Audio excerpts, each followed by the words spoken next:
my lovely, lovely people. Hello, world.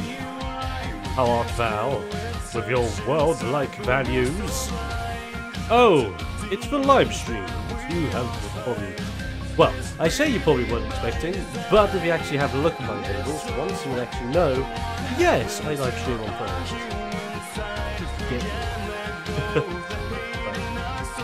Let me just get my social media posts out of the way with El Phone del Explosivo. Means explosive phone. No.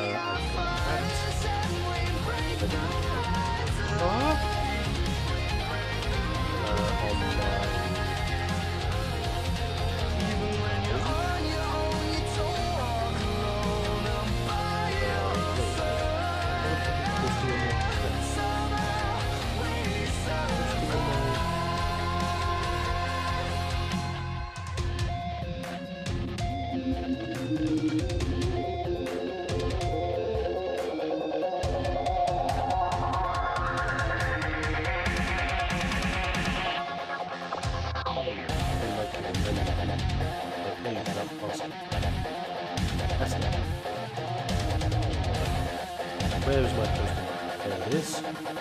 A post button? Where was the post button? I will show you where the post button is. It's right next to where it says post. Yes. That video. And next fish. And bars. Okay, that's good. That should hopefully be uploaded on time and not fail to upload like apparently it has been doing the past few times. It's futile, I tell you, futile! Reminds me that pop filter's supposed to be here! Yes! Mighty! Much better. Right, all that done. And time to... I think I've got all the social media bits on my phone sorted. I think it's everywhere else. So that would mean Discord, that's it. Lost track in my head and I'm like, there we go.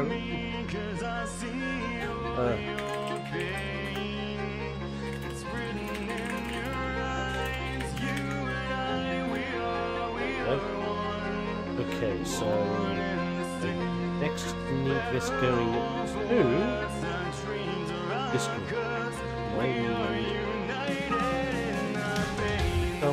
Of stuff. You see you really bad. See me? Dancing time. Your baby. It's a run. Haha, this is what I am. That's don't quote me.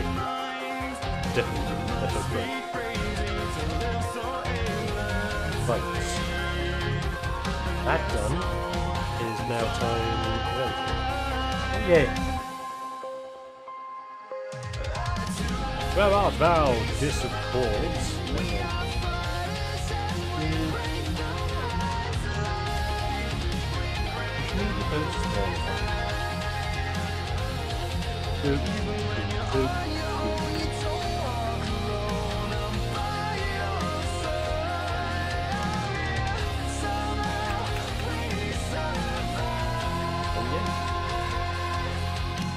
Those copy that.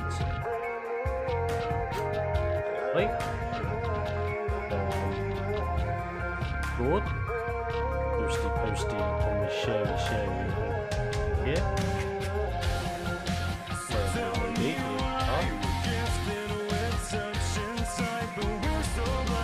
Make sure I'm just showing.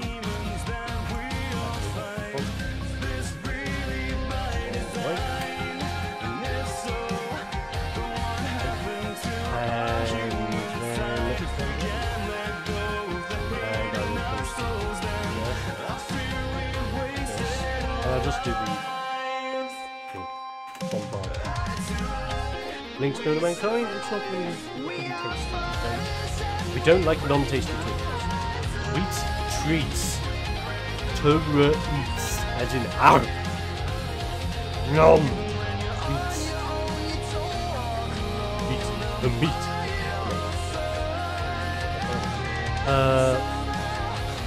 But yes, ladies and gentlemen, welcome to the stream. This is a bit of a pre-stream before our big main event of Ring Warriors, the wrestling tabletop role-playing game. During this time, as it says down there, any questions, any banter you wish to kick up whilst going into the start of the show, is of course very welcome. Even if you're just saying hi, whether you're new, whether you're old, whether you do know, whether you don't know, anyone and everyone is welcome on my stream, and it's always a pleasure to meet new explosive individuals. Welcome regardless, hope you enjoy as the game begins at roughly 8 PM. And we're starting the scream? Starting the scream! Apparently. The mic's gonna be bad. I think that's being a bit assumptuous. Ha ha! That might be better for me, I say. So yes, ladies and gents, we've got some good stuff happening tonight. The party have landed in Japan as of last week, and their big thing is that the Yakuza attacked them when their plane landed, and now they have to fight their way out onto the airport, onto the airstrip of Japan International Airport. Or should I call it Nippon International Airport? It's going to be one or the other, we'll find out soon. But I thought this wasn't improv. It totally is improv. What are you talking about? You think I'm actually going to be prepared for it? Well, I am. Part of me is prepared. Such as my body. And I love preparing my body. Great. But yes, I hope everyone's doing well out there. Having a grand day. Ever since last week, there has been a major change of the game. The game has undergone some balancing with the player's skills, as well as a bunch of other stuff. There's been a giant overhaul with balancing, and the big overhauls have actually been very good. I've been looking over what needed to be tweaked, messed about, and quite frankly, the tweaks that I've made have been very, very good. I've been very happy with the changes. Now that's the thing as well. I haven't actually changed a lot. It's literally mostly the balancing is that some skills now have cooldowns. Because the game doesn't have magic per se, like there are magic-esque moves. And these moves are very hard spammable before requiring a rest, or they're per encounter moves.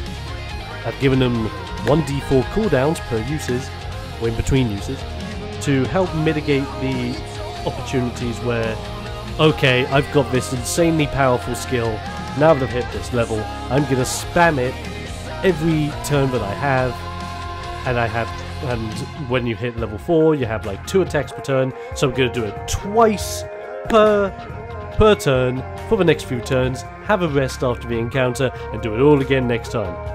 That is terrifying. So to mitigate that, it's a simple matter of, well, you can't do it for 1d4 turns. And then it makes it interesting, because then you're hoping to get a low roll so that you can do it again, not too soon afterwards. But if you get a high roll, ooh, you're just going to have to wait until that bad boy counts down. Speaking of bad boys counting down, hi. Oh, it's the baddest boy.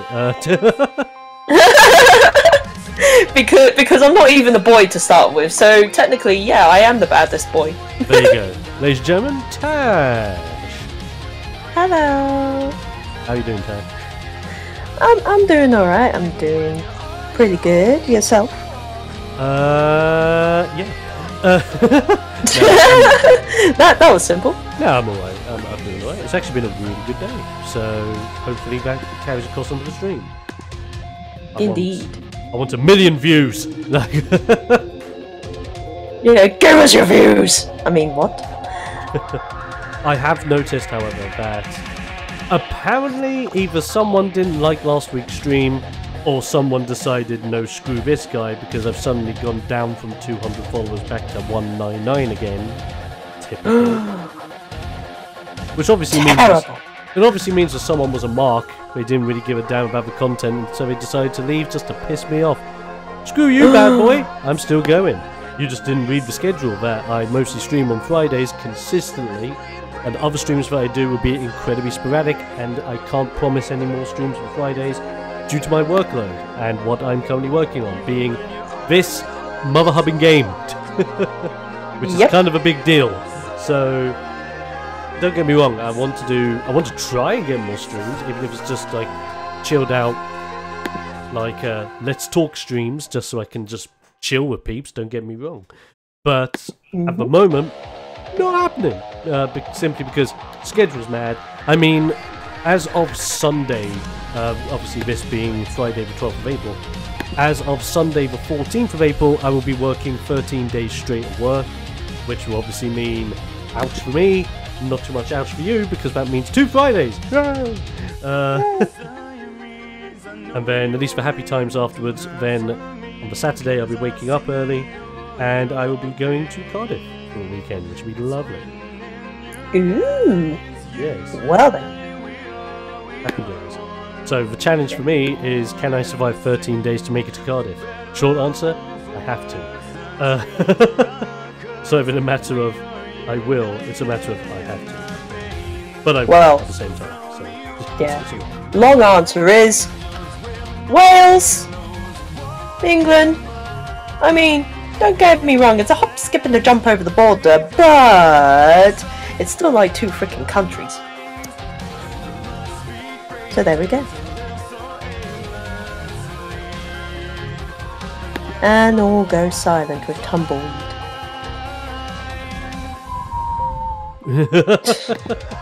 I was kind of terrified. I was like, did your signal just go or what?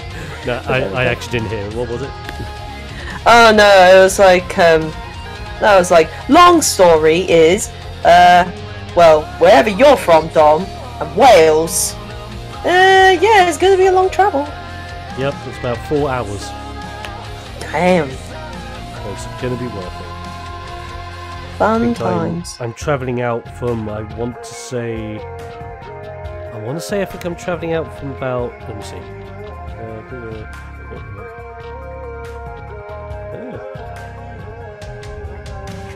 About 3-4 hours, I think, from the trains, I think. Because I'm leaving like just before 7-ish and arriving like about 10:30-ish. Ooh. Well then. And then showtime! Oh yes. Will I be posting things on my social media at this point? Maybe. Maybe you should follow me on the social links down below that you were obviously unaware of until I said so. Haha. Am I shamelessly plugging? Of course I am. I'm a streamer. I have to shamelessly plug. Yep. Of course. And apparently have an inhaling burp which really hurts my stomach. Anyway.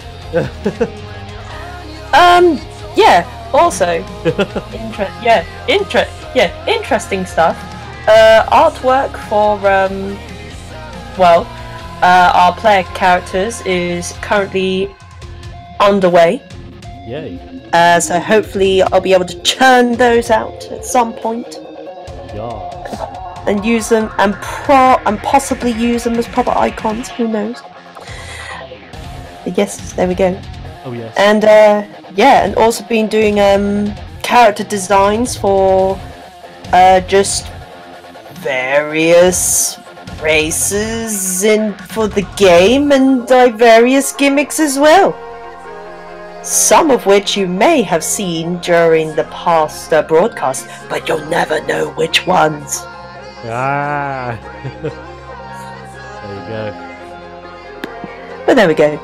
I am looking forward to tonight, because I had it all planned out as to what things may happen, but thanks to a spot of banter from early on in the week, I might just be adding in a character that I wasn't expecting to add until this sudden, I don't know what it was. It's like as if I had a sudden burst of inspiration.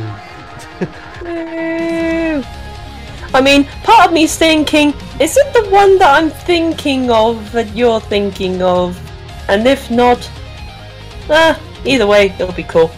If not, what? Yeah, if not, nani? It's alright. We'll soon find out what my inspiration brought to us in just a moment, so it should be great. Indeed. Of course, the only sad part about this week's stream is that we will be down a Christy who has his own apparently. So, yeah, apparently. Yeah, apparently. So we're going to be down to Christy because she has only just recently come back from Paris, and she's going to be knackered. Fair enough. No complaints fair. And sadly, there will be no Vinny this evening because he sadly is working the late shift tonight, which is fine. With Vinny's workplace, it's very much he's not sure what he's working until the week/the days before. So this can happen, and it's perfectly fine. So we'll have Tash and Foxy and see where we end up. Simple as. Will we be fighting more Yakuza from the mysterious gold-toothed Lopalin that supposedly rudely decided, hey, you either pay up or you die? Oh yeah. But there we go. To which we... yeah. Carry on. It was actually... that was quite fun, having the Welcome to Nippon Yakuza fight. Yeah. Very enjoyable. And cue Kill Bill spoof. There you go. The Kill Bill spoof. And Kill Bill references. Yes, plenty. The other great thing was that because of what has counted as another win for the party, they have leveled up to level 4. Which is awesome. So, to put into perspective, level 4s for the styles in the game, where like the majority of the time level 1 to 3 is mostly skill based, where your style starts to get fleshed out a lot more and you start seeing a lot more of what your character is capable of style wise, which is awesome. But then from level 4 you start getting like the additional benefits, and what I mean by that is that from level 4 across the board everyone gets these 2 specific skills. They get sequence and finisher level, or what should be known as climax level, but apparently on some of my tables it still says finisher level, but I thought I updated this! Boo! God, that's gonna really frustrate me. Oh god, I just see it and I'm like, fix it! Why? Okay. I will fix this. Now that I know it exists, I will have to fix this. But yes, sequence basically means that now the players and their characters are capable of performing 2 functions per encounter. What that basically means is that instead of like moving around, attacking someone once, or using a skill once, or doing something once that requires the main turn, and that's it, has now suddenly turned into I can move around, I can attack the guy twice, I can use a skill that acts as a function and attack the guy, or you can attack 2 individual guys, attack the same guy at the same time, do a strike going into a hold, all that jazz. And use bonus functions! Yep, and use bonus functions in between. Yep. Woo. Good times all around. It's going to be cool. So that basically just gives our players a lot more freedom. And they obviously the trick of that as well, because my players have more freedom as to how many attacks they can let out, the opponents are obviously going to increase in toughness because of this. So obviously, be on the lookout and be quite careful. The other thing being the climax levels. So, of course, one big thing about the game is that not just do you level up your wrestler, you level up your wrestler's most iconic move, their climax move. And the climax moves level up as you level up. At certain levels, you get what are known as climax levels. And then these levels are incorporated into your climax moves to give them valuable boosts. But what valuable boosts? Right. What valuable boosts? There you go. And so, when you're creating your climax move, you have... The climax move basically has a 3-act structure. It has a setup, a follow-through, and a climax. And depending on where you want to put your level, incorporates new stuff. So if you leveled up your setup, you would gain bonuses to being able to hit your move, gain yeah, basically gain bonuses to being able to hit your move, such as rolling it with favor, rolling a favor on your next attack after hitting your climax move, hitting a second opponent within range, or lowering your opponent's AC when you go to attack them for your climax move. Follow through is all about statuses, so it's about inflicting stun, poison, or the sleep status, increasing the duration from 1d4 turns to 1d6 turns. As a bonus function after hitting the move, you can change the status from one status to another, and then increasing the 1d6 turns to 1d12 turns to make your climax move long-lasting. Huzzah. And on top of that, the climax, the last area where you can potentially level up your bits, it's all about damage. So it increases damage, it adds more damage onto the damage that you're doing, it creates AoE effects which hits all enemies within certain areas, and all that jazz. Well, and it can end up doing crazy amounts of damage, such as adding double your stats favor damage, doing damage calculation, and increases the AoE range of your climax move to 30 feet, which is nuts.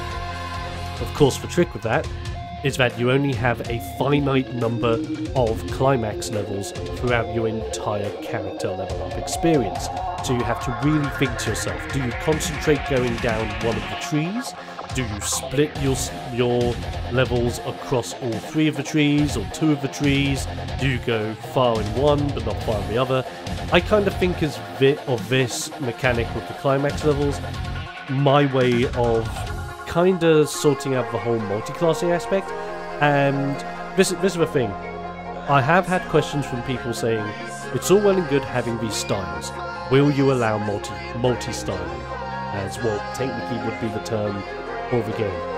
I haven't ruled it out, but multi-styling at the moment is one of the last things I'll be looking into, because that in itself requires insane amounts of balancing.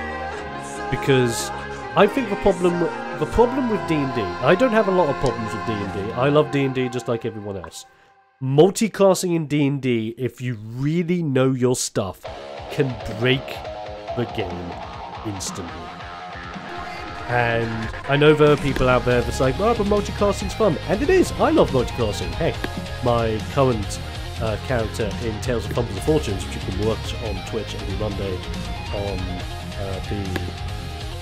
what was the name of the Twitch channel again? I keep forgetting because I'm terrible. It's Toga, Tales of Gaming Addiction. There you go. And you can watch that on Tales of Gaming Addiction every Monday on Twitch. Monday evenings, I should say. My character, Zyrod Vox, is at the moment a Bard Cleric. I only have a single level in Cleric just to help boost my healing capabilities. But yes, I love multi-classing. Even a slight multi-class like that is really fun, and I'm constantly thinking, should I get the second level in Cleric, or should I just keep going with Bard? At the moment, I'm keeping with Bard, but I still have that option if I want to go down it. But at least I'm doing it in a way where I'm multi-classing where it gives me a little bit of a boost but doesn't make me crazy powerful. I know people that know the game inside and out where if they know they hit level 4 in this class, they know as soon as they hit that threshold in that class, they know to immediately change to start leveling up another class to get them to a different level. And they're not playing the game in the sense of role-playing, but they're playing the game in the sense of stats, in the sense of numbers, in the sense of how fast can I kill someone, or how damaging can I make this fireball, or something like that. Which, players are going to be like that, that's absolutely fine, I have nothing against that. But, and this is a big but, it can get very crazy very fast, and I think if you're making a tabletop role-playing game, it should be just about that. The role-playing. You're role-playing a character, you're not role-playing numbers. You're role-playing a person or a being. You're not role-playing a damage. You know? You're not, like... And let's put it this way, when you're playing the game, unless your game is played like this, which if it is, I hope you enjoy it, I don't think I would, where everything that you do is literally I kind of think as like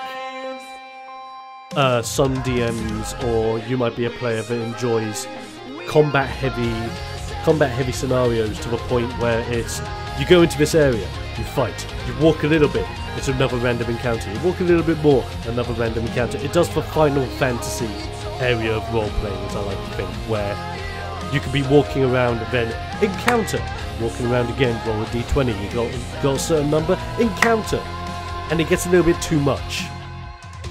At least in my opinion. You need to balance it out, make its story relevant. I'm not saying you can't have random encounters, because that keeps the flavour going, but your encounters, your core encounters at least, should be focused around the story that you want to portray. And that's what I'm trying to get with Ring Warriors. Like, you have... I know with Ring Warriors we have, at the moment, very tight and controlled encounters, especially when it comes to the matches, because the matches are very much like... Especially at the moment, because we've mostly seen singles matches. Which, by the way, fun fact, our first tag team match may be coming soon. Or first multi-man match at some point may be coming soon. just to flare things up. Speaking of multi-man, hi Foxy. Hello. I just snuck in here and was kind of wishing how long it took Dom to notice. I'm sorry. No worries. I was just waiting for a good time. Yeah. And so, in the end, like as I said, no problem with multiclassing. I am looking into multiclassing for Ring Warriors, which would be technically called multi-styling. It's gonna be hard to balance because we're gonna have to figure out averages of what stats you need before going into certain styles, which I can construct. It's Jerbear! Hello Jerbear, welcome to the stream.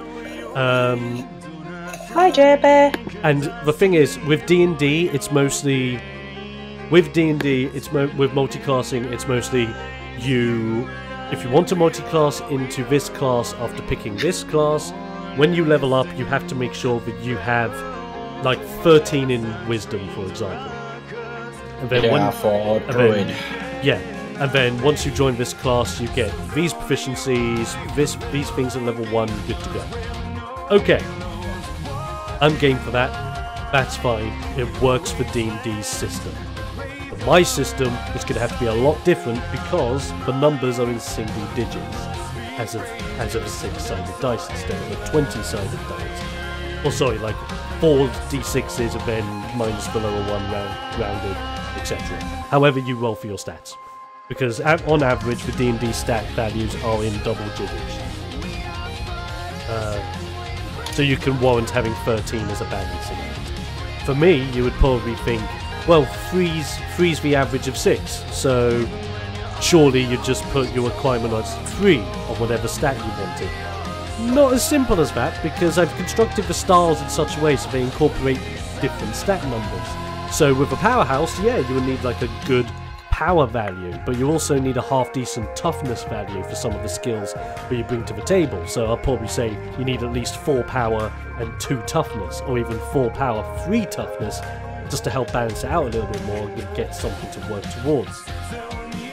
It's a huge balancing act, and the trick is as well, because my game isn't necessarily constructed around naturally leveling up and increasing those stat values, because these stat values are quite firm and strict as to how they are. The requirements have to be balanced to the extent where you're not going to immediately get a level in every single style tree, because you have the stats necessary. Like, you rolled perfect 6s, I can take a level in every single style tree. That's absolutely fine, and the game should allow you to do that. But at the same time, by doing that, there should be something in the game to implement there should be feedback because you made that decision. So, because you've picked level 1s in all the styles, yeah, you have like all the styles' basic moves, you're a jack of all trades, but now the big problem is you've spent like, how many? Wait, I got just as a brief reminder to myself.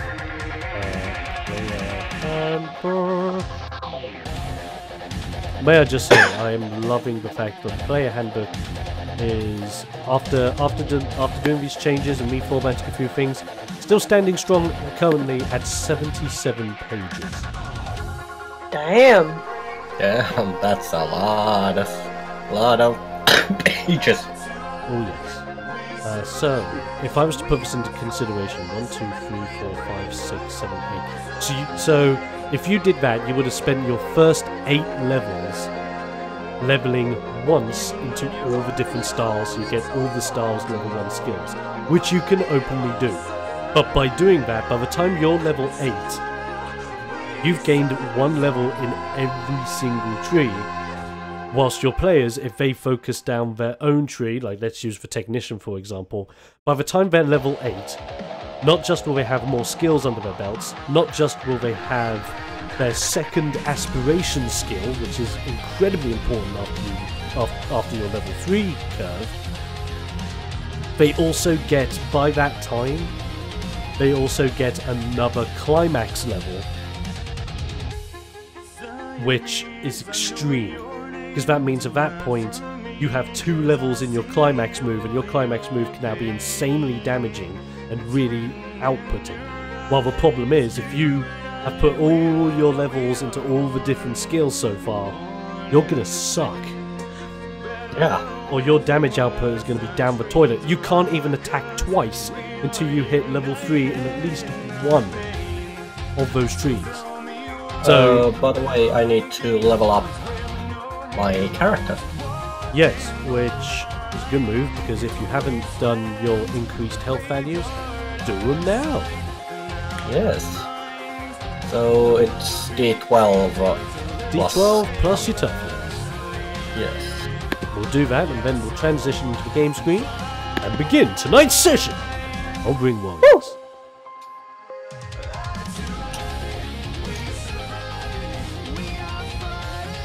I'm trying to remember whether I actually did my hit points or not.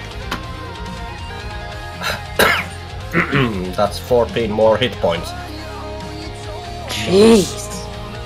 Which is good, because now this is bearing in mind, you guys can attack twice. Enemies are going to also be able to do this now. So you need to be on your toes, because your HP values are gonna go down. If they hit. If they hit. That's the big bracket hit, if they hit. Yeah. I'm trying to remember whether I actually did increase my hit points or whether I totally forgot to do it. Okay, yeah, my poor brain. So it's like, okay, so I began on 18, then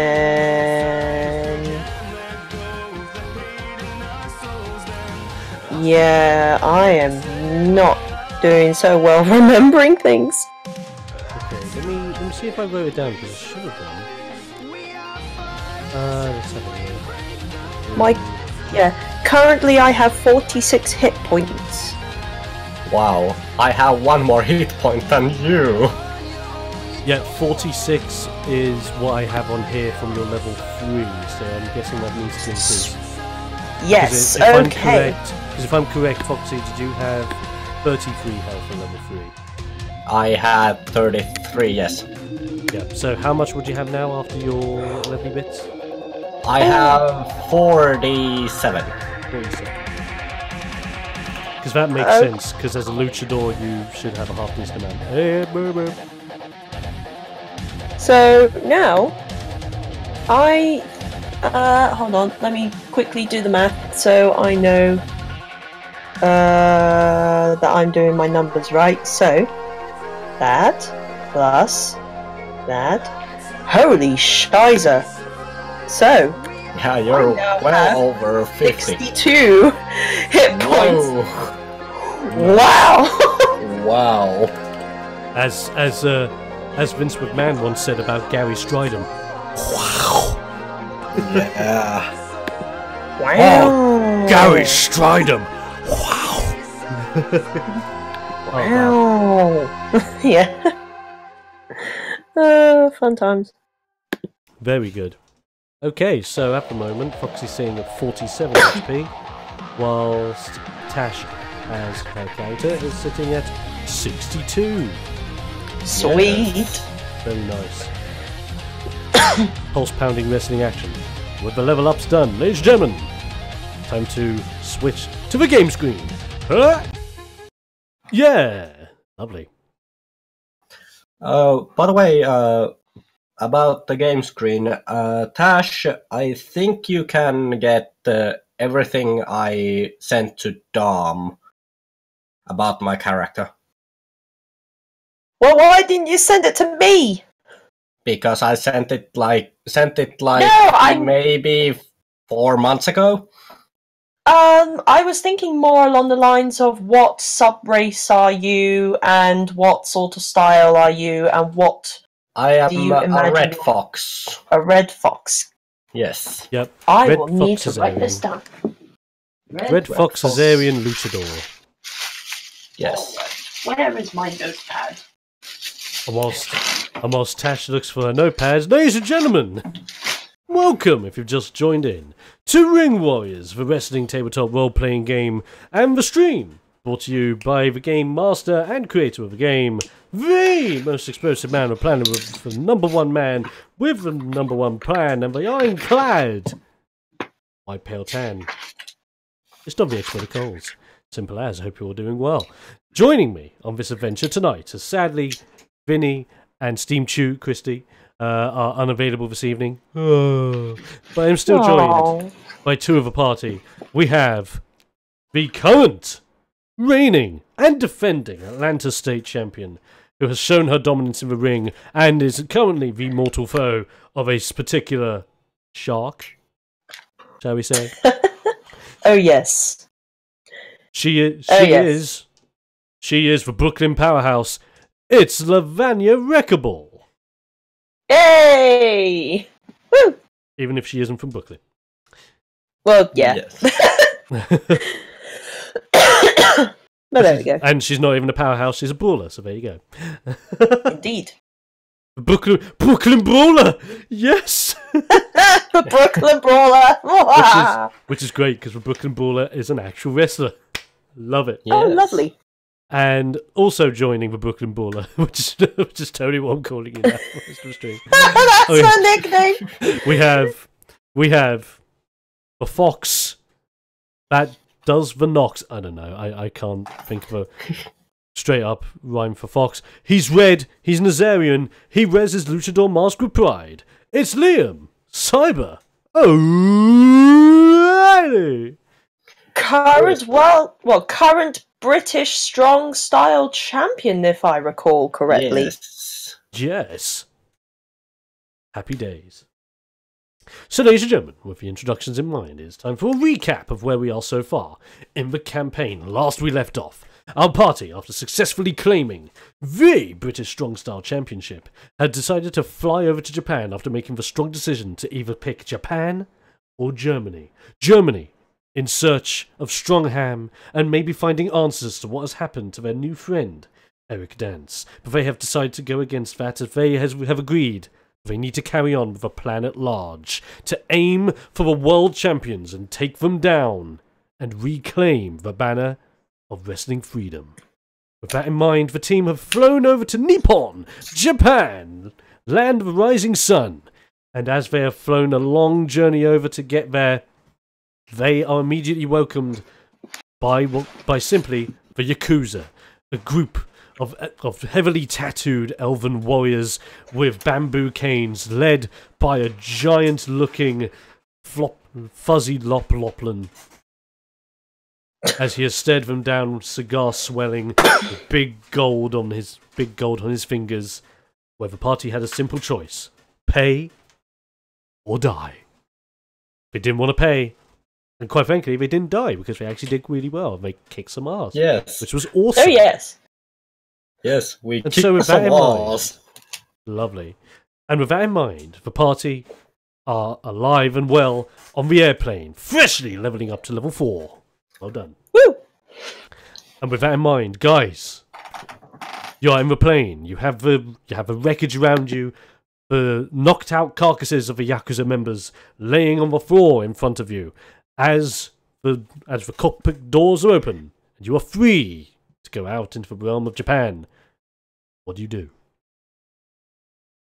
Well, first of all, who's gonna clean up this mess? Because I sure ain't doing it, even if they are stuck in my spit. It's not my problem. They have the cleaning services here anyway, so I'm just lifting my paws up, and it's just not. It's out of my paws. Yeah, good call. Okay. I suppose we better find out where we're staying and then, Good get stuff. going. Yeah.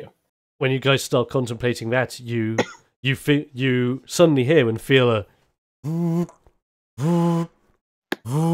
going off in your pockets. Your phone's vibrating. What do they want now? Okay, Liam just pulls out his phone. Yeah, I'll pull out my phone as well. Lovely. Checking your phones. You see a text message from an unknown number.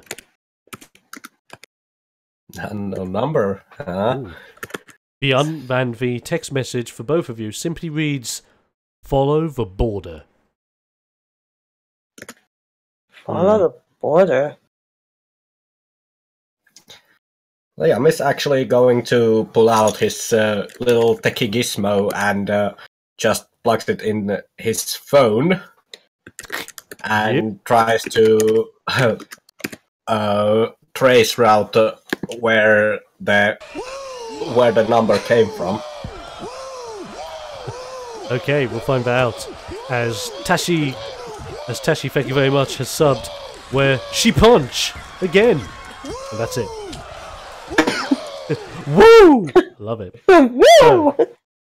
So, okay, you want to hack your phone, do a backtrack, Yes. see if you can do it. Yep. Okay, you plug that son of a wazzock in.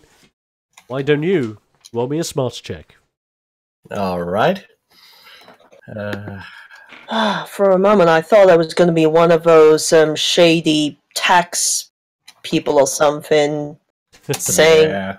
something Oh wow, stupid. that's 8. No. Ooh. Oh! Okay. By rolling an 8, you're a little bit. You're worried that your device has been whacked around a little bit with the Yakuza jumping around as you try to do a backdate on it, and it seems to be very heavily encrypted. You haven't seen encryption like this in quite a while. God damn it.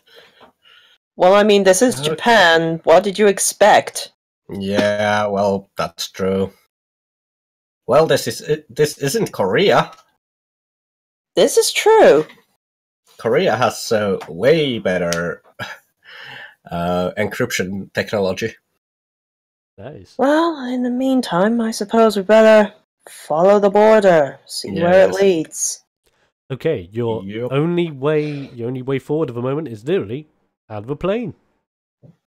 Alright, then when we go out of the plane. Nice. As you go out of the plane, I don't know why I'm just saying it like that. Out of the plane. You go out of a plane, you head down the stairwells, and it seems to be a quite clear airfield. This doesn't seem to be the international airport of Japan. It seems to be a privately owned airway. And as you can see, there were some cars left over from where the Yakuza just jumped out and stormed your car. Oh, sorry, stormed your plane. So we hijack one of the cars and see where it can is take it us. really a hijacking because it's already probably stolen. I mean, fair. In fact, it's probably not a good idea to hijack a car. Hijack that car because, yeah, we'd probably get accused of theft. Yeah. Or we could just drive up to the local police station and say that we liberated this from Yakuza. I mean, do any of us speak Japanese? No. But, But But a lot of they- Japan now are quite fluent in multiple different languages. Oh, so fair. it should be alright. yes. And English is quite happily spoken there. I love how my response was you have suggested no. So what are you guys thinking of at the moment? What's the plan? Well, get our stuff. May as well pack them in the cars and anything. I am not dragging like my luggage all the way to wherever the heck we're going. Yeah, I mean, that is true. And where this is, I would say it's almost impolite by people of they know that we are a little bit higher value of people, and there isn't anyone like having a limousine or anything for us. wait a minute. I just thought, where's the pilot? Yeah, where is the pilot? You can check if you want. I want to check where the heck the pilot is. I would like to check as well. Okay, you guys run back into the plane and find the door to the pilot side of things. You go in there to check how the pilot is. The pilot has just been solidly knocked out. Seems as if the Yakuza got to him before getting to you. Alright, may as well take him with us, and when he wakes up, we can explain everything. Yeah. I'm Okay. just gonna slap though. I'm just gonna slap the captain. Okay. Just give him a smack. You know what? Because you're smacking him, give me a power check to see if that knocks him awake. Okay. So that's 7. What a no. pissy little smack. Yeah. Just like you don't want to Hey, hurt look- the guy, but you want to try and wake him, so you just went like lightly tapped across the cheek, and he's like, Alright, let me give it a try. All right. 16! And that's when Lavania's like, give me the like proper like belty smack round the cheek. Shit. Round the cheek's like, ah, Christ, what happened? You were unconscious. Unconscious, but I was. Oh, how did I get unconscious? I don't Well, I know. don't know. But you know it's really bad for you. That's you know what? That's a good point. So, are we in Japan? Well, we're Yeah. in Japan, but we're in some kind of random airfields, and we got attacked by Yakuza, which are currently stuck in a pile of expanding foam in the back. So, Oh, Yeah. oh, great. Oh, seems like I'm late on making a phone call then. Okay, leave the bodies to me. I just need to make a phone call, and your lift should be here in just a moment. Oh, Yeah. thank you. He picks Oh. up his Yeah. cockpit plane and starts dialing numbers. hey, don't suppose you know anything about the border or something, do you? Like, does that ring any bells or just any significance at all? Like he takes a moment to think about it before he pushes more numbers, and he thinks to himself, "News to me, no idea."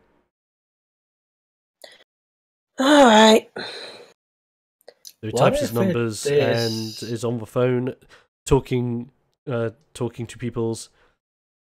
He basically says things like they have arrived and ready for pickup, and he like gives them like a code which in translation basically means there are bodies, please get rid of. Cleaning crew necessary. Not our fault, by the way.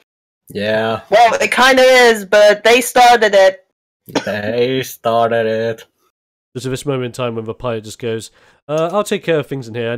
I'll help out the cleaning crew. You guys wait outside the plane. You'll have to be here in a moment. Alright.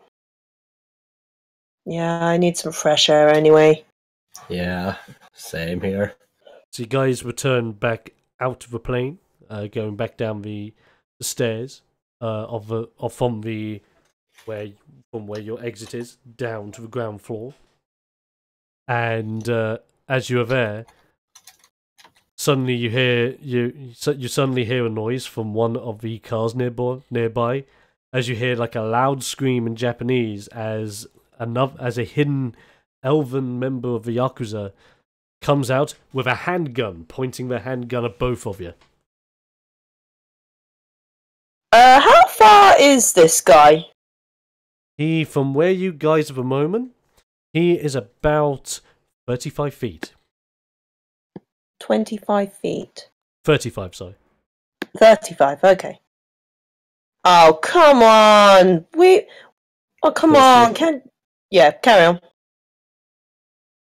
That's just all I'm saying. We don't have time for your shit!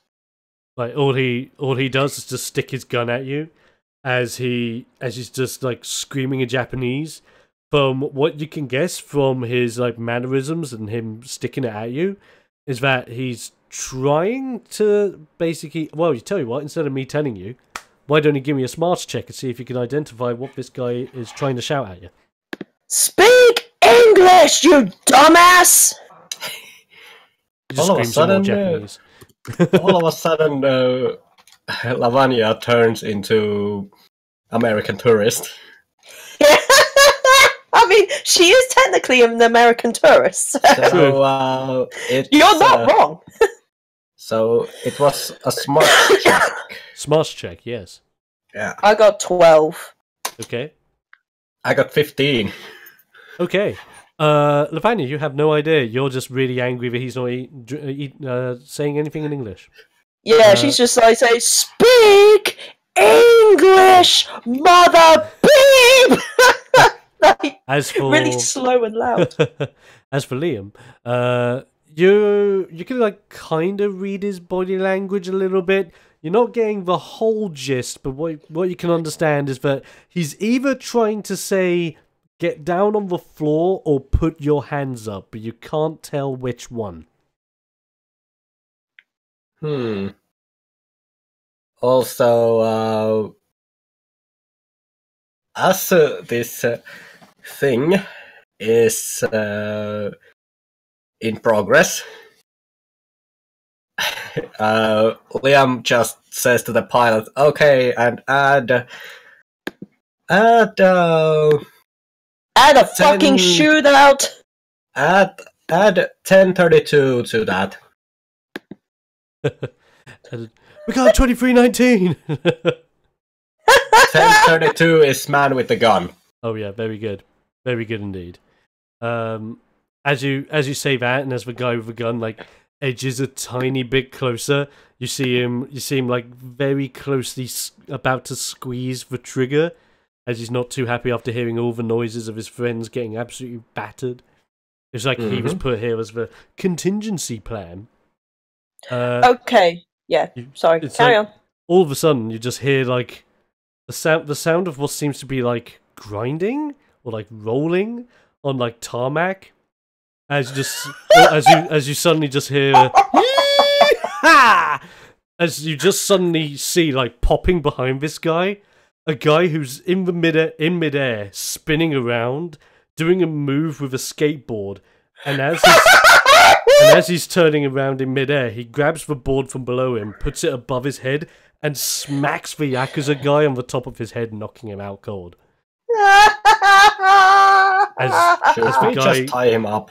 As the guy lands on his feet, holds the board in his hands, and then puts the board like on a makeshift strap that he has on his back. As he looks up towards you guys, his big like floppy ears like covering part of his face, as he's a little bit gruffly, and he's got and he seems to have like a toothpick in his mouth. And he just goes, "Sup?"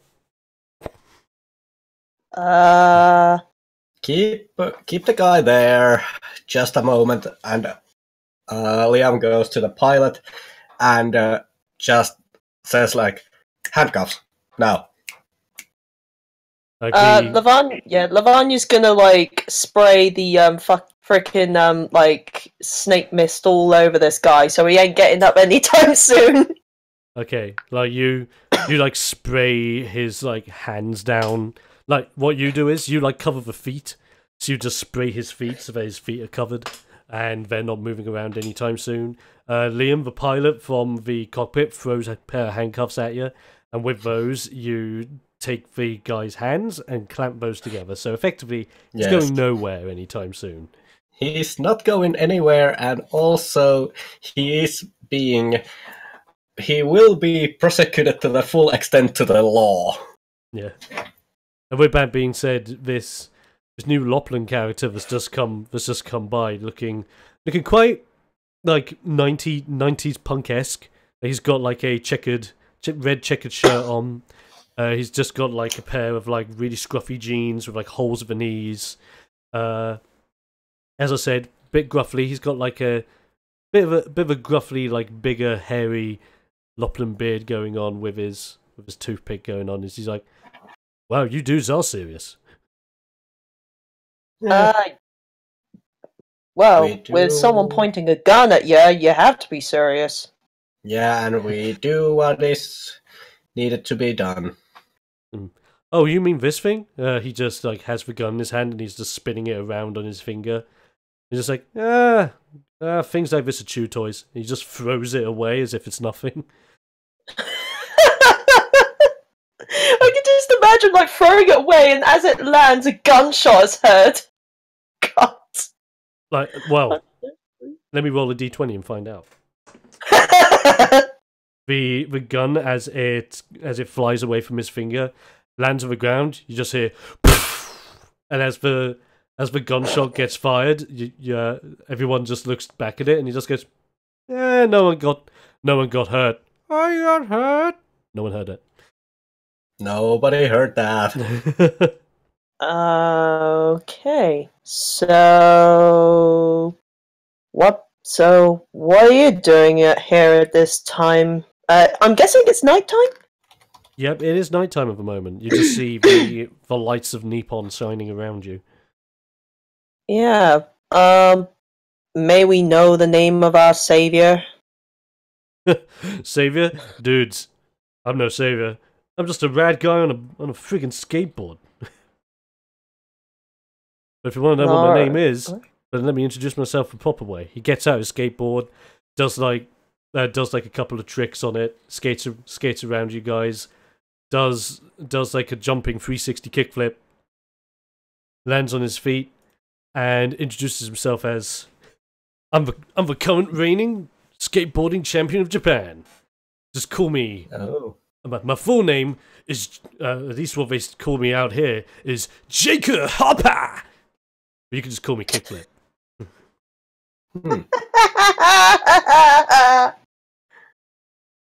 Oh, that's made me so happy. Anyways, well, pleasure to meet you, I suppose. The name's Lavanya Racquetball. He goes, dude. It just puts his fist out. Lavanya just awkwardly puts a fist out as if she's not sure what to do. You just awkwardly push your fist out as he just fist bumps it and just goes, rad, man. I checked out your match for the United States Championship. Great stuff. Oh, thanks. You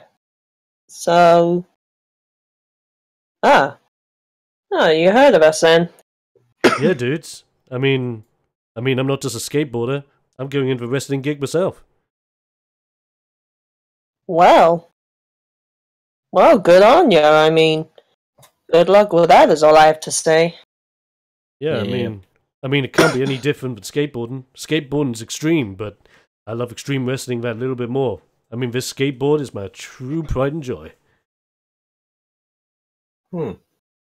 Interesting. Anyway, what about you, Foxman? Liam just extends his hand, and this is how grown-ups thanks you, and he offers a paw, and I'm not gonna fist bump you. Okay.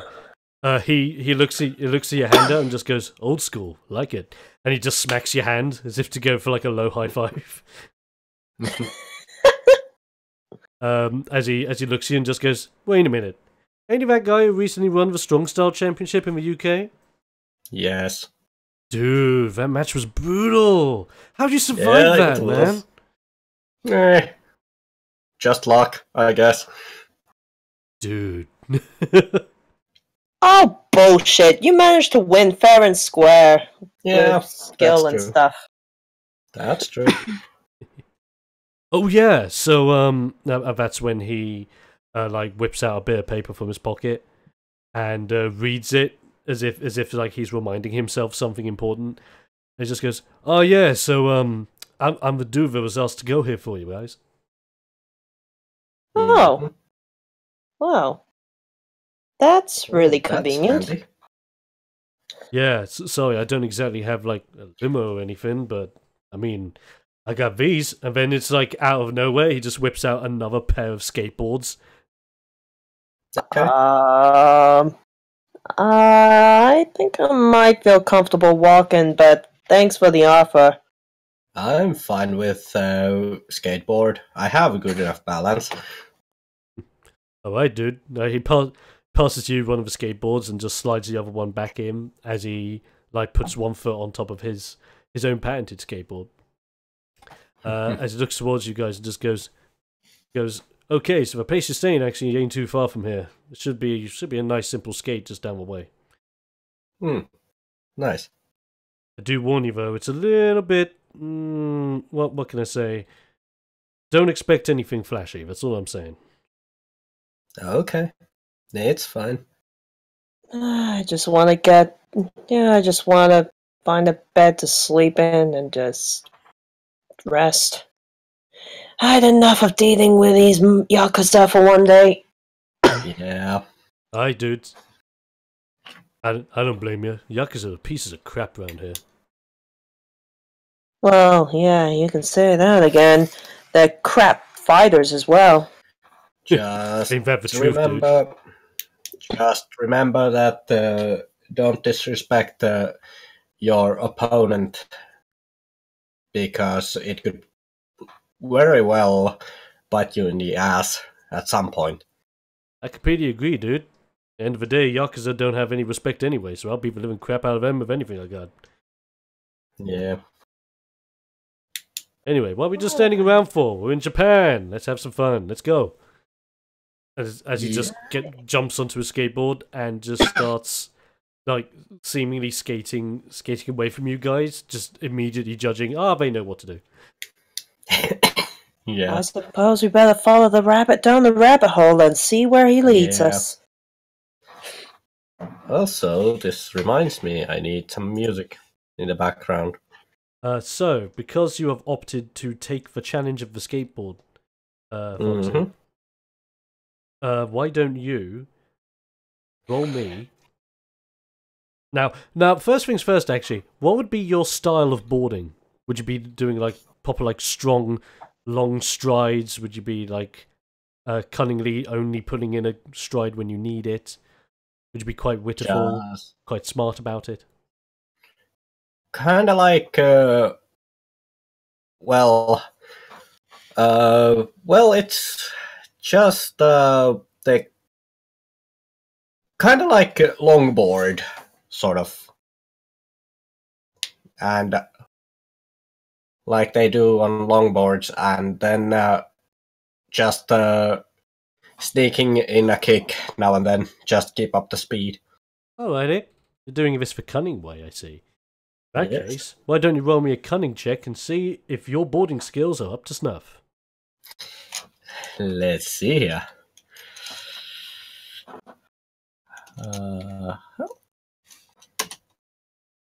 13. So you're kind of trying to stay on the board as much as you can. At times, like using your fox-like instinct to like fall flat on top of a board just to like stay on it whilst you kicked forward in order to not lose balance. But you try in your best way to be cunning enough with this so that kickflip doesn't notice that you've done it. Yeah, it looks it just looks kind of cool. Yeah. While Savannah just like judges. Yeah, I'm. Yeah, she's not in the mood to skateboard. Okay.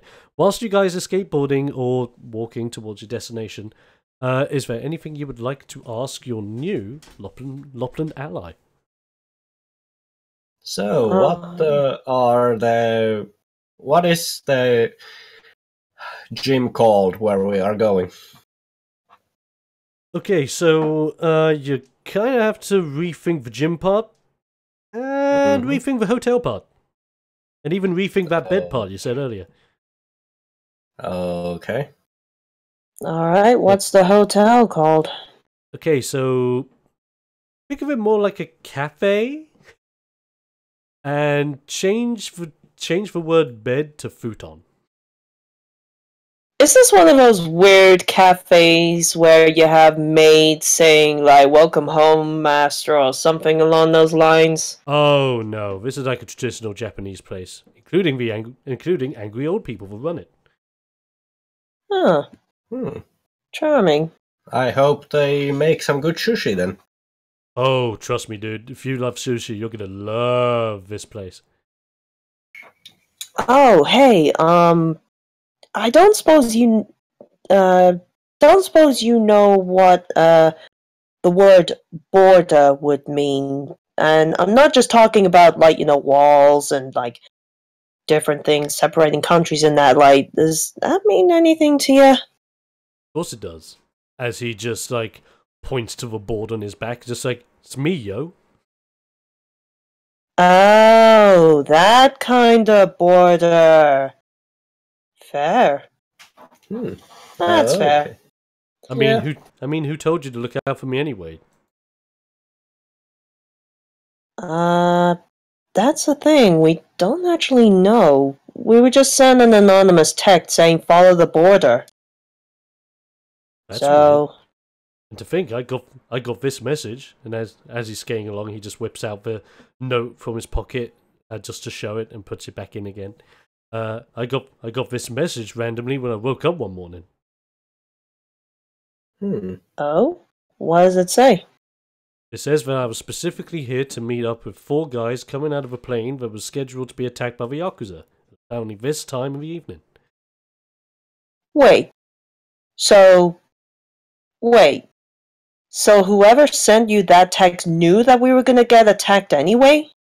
I mean, I guess so. It's weird, isn't it, dude? Do you think they may have scheduled the attack?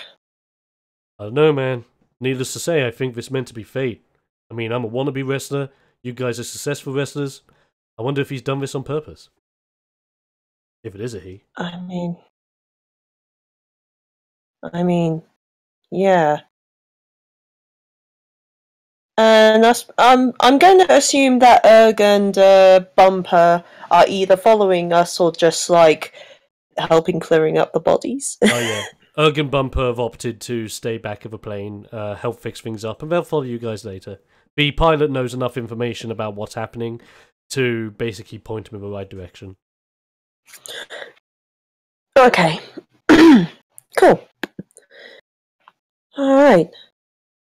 And plus, like, Kickflip kind of says to you guys whilst you guys are traveling that if need be, he'll gladly make a second visit back just to make sure they get over safely.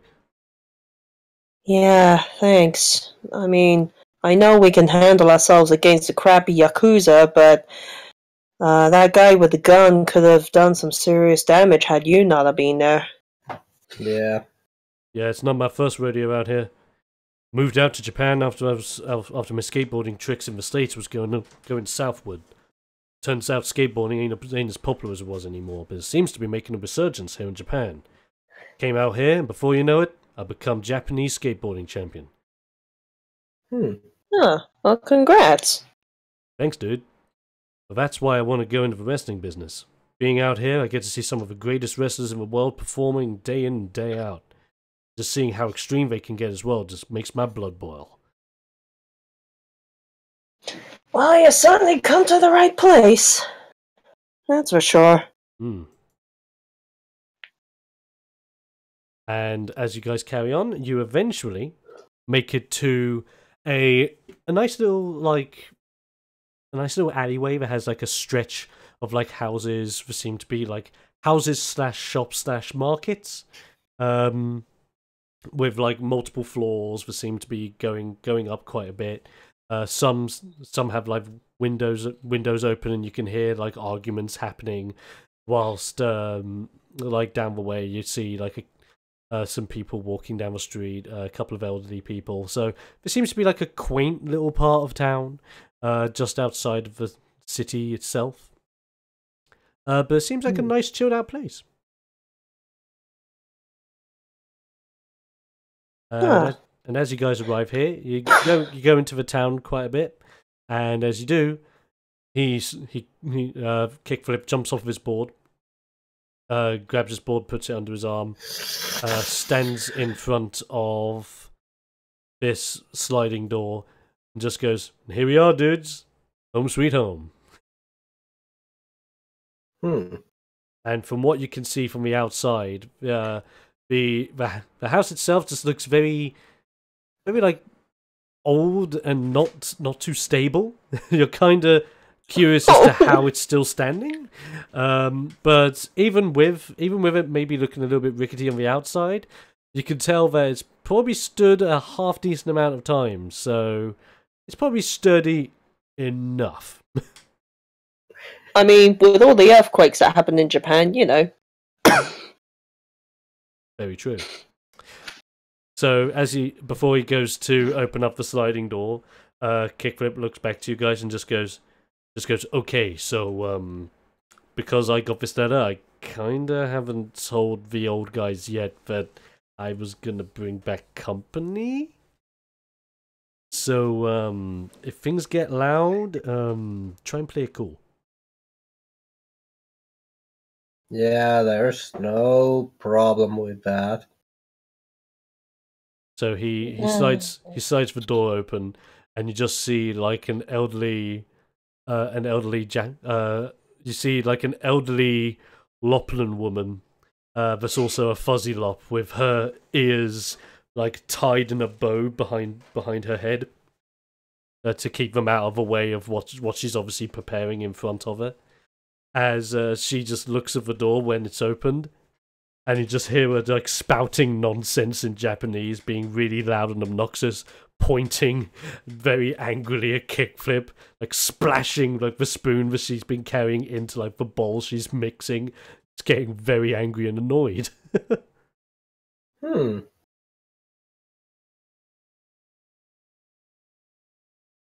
see Kickflip try to reiterate back in Japanese. You see his body language trying to be like, calm down, it's not a big deal, sort of deal. As then all of a sudden the old lady looks over towards you guys, notices that you might not be from around here. There's just something about how you guys look that makes you obviously look Western to this lady. As she looks over to you, looks back at Kickflip and just goes, "And who are these?"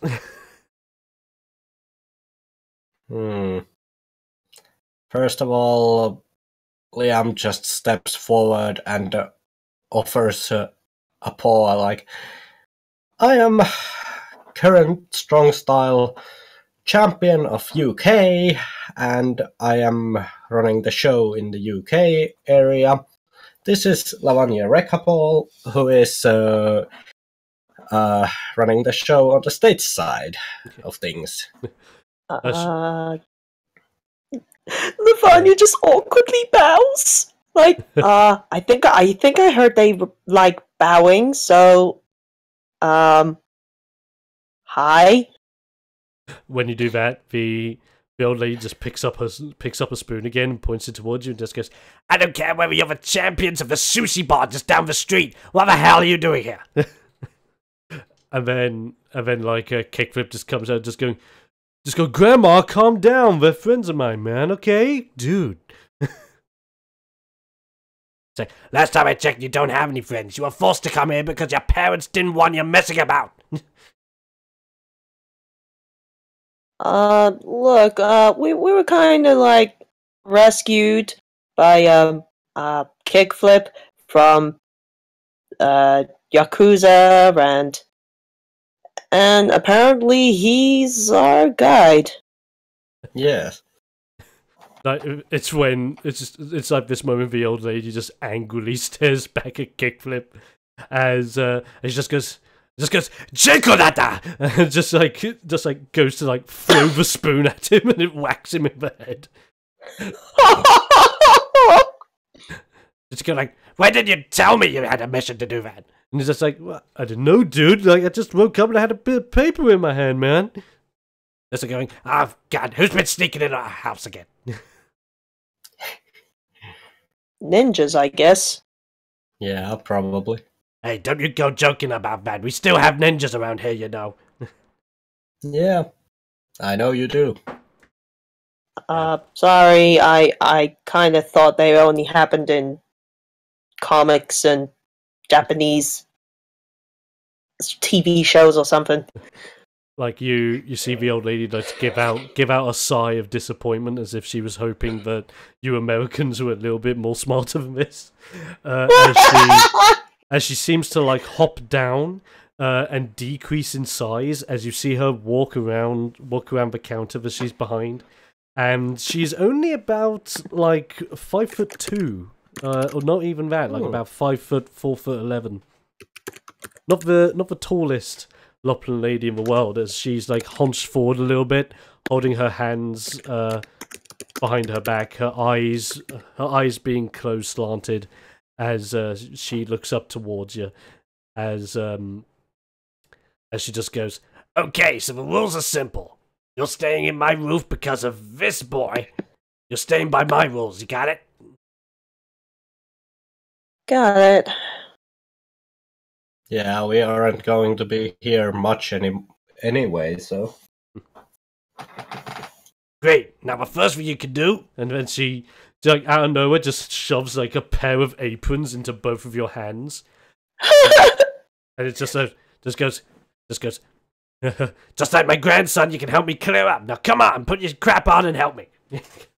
Liam, at this point, pulls out his phone, types in the emergency services straight number to the diplomatic affairs, and just calls up like, yeah, could you send someone over? There is someone who isn't quite keen on the world affairs. All right. As you call that up, what was your AC? My AC is 19. So as you're on the phone trying to explain the situation, you just like Lavanya notices this. And you just hear another wooden spoon just like cracks the side of your head and makes you drop your phone onto the floor. As the grandma just looks back and just goes, "No phones until you're done." Well, Liam picks up the phone again and walks outside and says, "Okay, bring out a police officer as well." The problem with that being is that as you're walking across, she seems to like pull a lever near her as the door shuts in your face. Just goes, "You're going nowhere, fox boy. You're gonna do your work like everyone else." Liam, just do as the nice lady says and earn your way, and we could get out of here sooner rather than later. I'm tired of dealing with Yakuza. I'd rather not try and deal with an elderly lady who can throw spoons like a fucking ninja. Yeah. And what was your AC, Lavanya? Oh, fuck me! Hang on, hold on. There's a 19. And then as you're talking about ninjas again, you just have another spoon just go whack you into the forehead between your eyes. It just goes, "What did I say about making fun of ninjas?" Alright, I'm sorry. I'll get started with stuff. Like, what do you need us to do? Like you just notice Kickflip trying not to laugh his head off as you just see another spoon just smack him across the head as well. Just go, "Shut up!" Jesus, how many spoons do you carry with you? That's when Kickflip looks towards you. That's when Kickflip looks towards you guys and just goes, Don't ask her. I don't even know how many. God. As she walks away, she just turns her head around and just goes, You can start by cleaning out this counter kitchen. I'll be round the back watching my soaps. And then she just walks off behind like a beaded wall, seemingly into her own little room where you can just hear a television with some like Japanese romantic soapy stuff going on in the background. I suppose we may as well get started. The sooner we finish, the sooner we can get some rest. Yeah. The sooner I can get a hotel room. Okay, so what I want you guys to do to see how well your cleaning efforts go, I want you to roll me. Well, I'll go through you guys one by one. For Kickflip, he knows the ins and outs of what needs doing, so he's actually going to roll his d20 with smarts, and he actually rolls quite well. So he's immediately on it. He knows like the core areas that need sorting out first, mostly focusing on the pots near where the counter end is. Now, question I'm going to ask you guys is, starting with you, Lavanya. Hi. When it comes to your cleaning style, how would you say you clean? Oh, fuck. I've never have I ever thought in a wrestling game that I'd have to think about how does my character clean. I mean, to be fair, you're talking to the person who managed to charm a guy and nearly made out with him, so... Yes. And crushed his balls. Yeah, and crushed his balls. Yeah, this is true. I really don't know. Like, that's such a random question. Like, would you, like, in context, would you be quite an aggressive cleaner, or... Like, when it comes to, like, scrubbing, would you be, like, like, scrubbing it until it's, like, pure white? I suppose, like, I'm thinking about her background, and I think, yeah, she'd like to do a good job. Like, she isn't, like, unbeknownst to everyone else, she's surprisingly, like, well, I want to say house proud. I can do that. I don't know. Yeah. Like, I mean, you're a private contractor, you know what you're doing. Yeah. You clean up after yourself when you do a busy job. No difference. Yeah. So with that, I'm going to ask you to roll a d20 and add your power modifier onto it. Okay.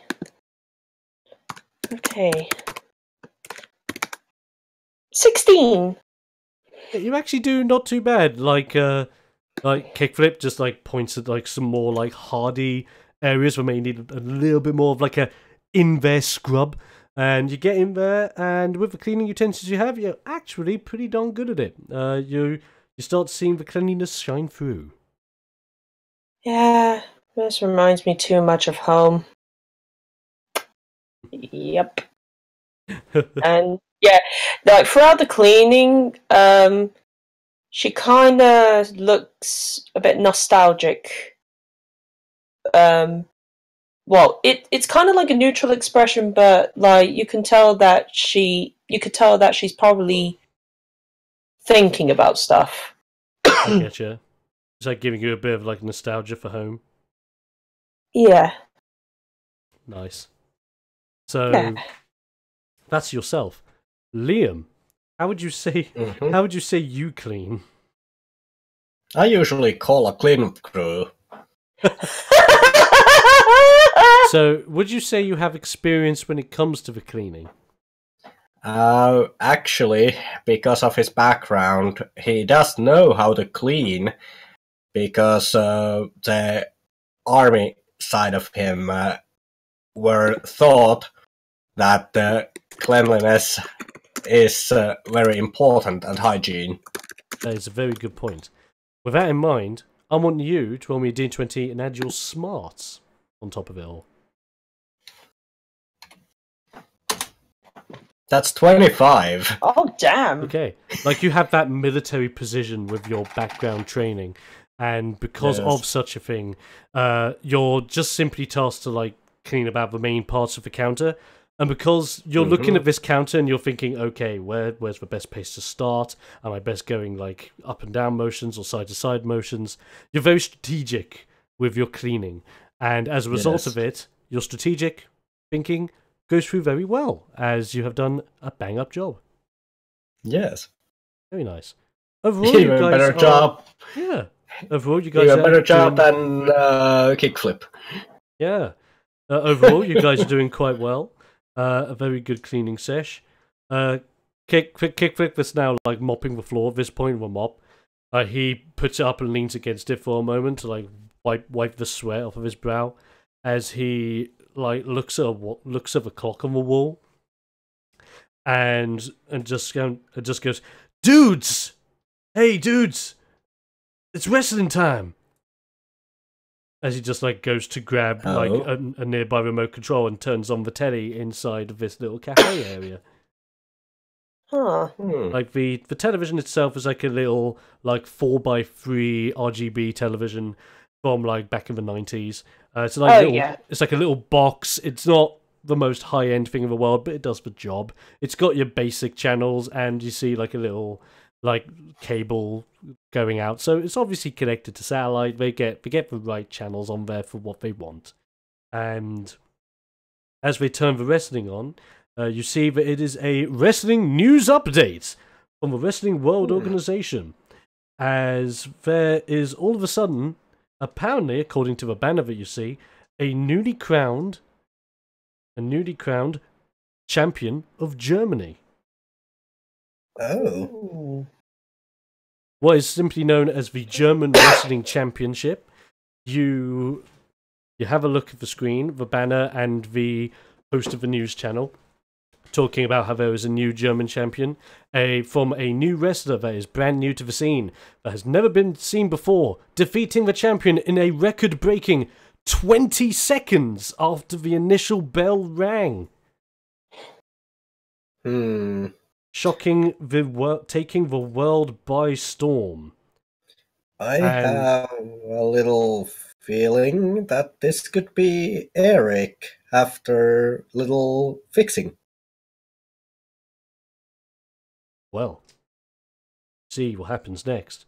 As the host is talking about it, it flicks to live footage of the show, as you see the camera focusing first on like the downed champion, with his face quite badly mucked up, like blood coming from the nose, etc., and EMTs like getting him onto a stretcher. As the camera pans up slowly, from focusing on like the feet of the new champion going up. And as the camera pans up, you see that the champion holding his championship high in his hand with the crowd going nuts around him is indeed Eric Dance. Or as he is being called during this match, the Phoenix Eric Dance. Upon seeing... do I notice anything different about Eric?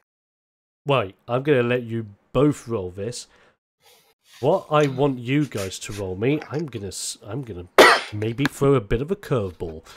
I want you guys to roll me a d20 plus your wits.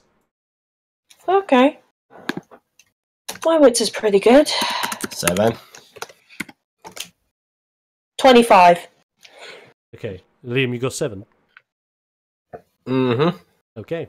Yes. So, Liam, you're noticing that it's Eric, but then you're thinking to yourself, "What? Eric's now a champion in Germany? What?"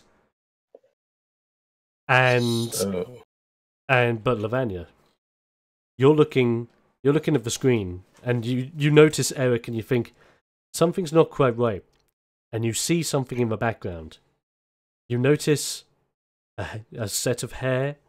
You notice a pair of goggles. You notice what who seems to be a being at ringside in the back, chatting to some big agriconic individuals. You That's see the freaking Strongham doctor, isn't it? in the background. Hmm. Ooh. Kickflip, is there anywhere I can go to punch something? He thinks to himself for a moment because he wasn't expecting an answer like that, and then that's when Grandma comes. You just hear Grandma from the room across, just going like, "If you want to hit something, you can just punch at the big old mattress that's hanging outside."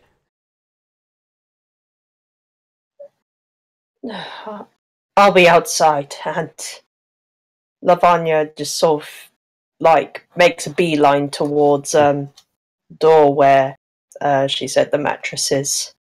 Yeah.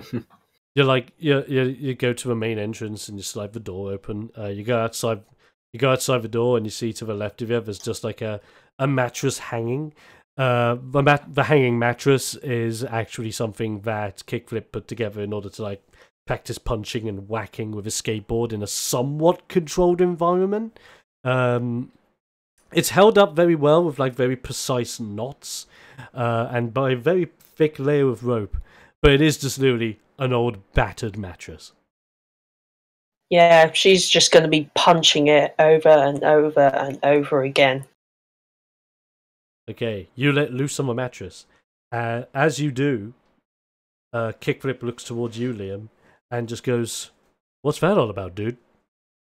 Nah, it's just this friend of ours who was sort of, well, would I say even kidnapped from a UK hospital after being very badly beaten. And Lavanya there is kind of like mother bird trying to protect him. Dude.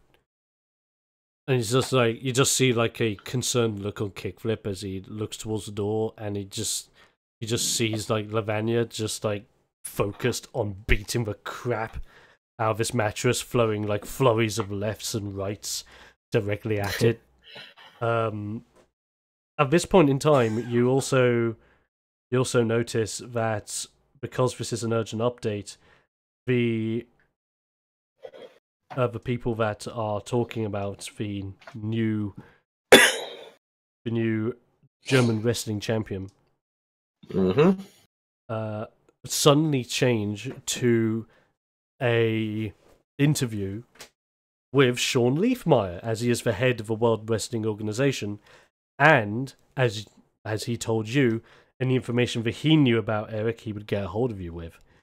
He's being interviewed by these TV crews that are asking him questions such as, "Did you know about Eric's whereabouts? Does the Prime Minister or whether his son is currently the German champion?" And questions like that. Sean Leafmeyer is like at a pedestal with like the Wrestling World Organization's logo at the front, which is like a big W with an O underneath it with a globe logo behind the letters. And as he's answering some of those questions, he answers the question about, "Did you know anything about this?" As he just simply goes, "This is a brand new development to us here at the World Wrestling Organization, and we are focused on trying to find out why he is in Germany, and B, how he has become champion so fast in a quick amount of time. He will be investigated by the WWO, and we will take things from there." He then addresses the person who asked the question about, "Does the Prime Minister of England knows about this?" It just says, "The Prime Minister is in close contact with the WWO as we are investigating things alongside of them. As this is a new development to us, the Prime Minister has only just been informed. I am sure you will have a statement from him in the coming hours." At this point, go ahead. Liam just actually just walks out, and well, he is not particularly happy. So quite silently walks out. Alright. Outside. As you walk out, you have Lavanya there still beating up the mattress, letting out those inner frustrations. Kickflip feeling like quite worried. Follows you guys out but doesn't say much. He just closes the door so that you guys can all have some privacy and get some fresh air. And as you guys do, you suddenly hear and feel that similar sensation. Your phones are going off again. Oh, what the fuck now? And she's just gonna look at her phone.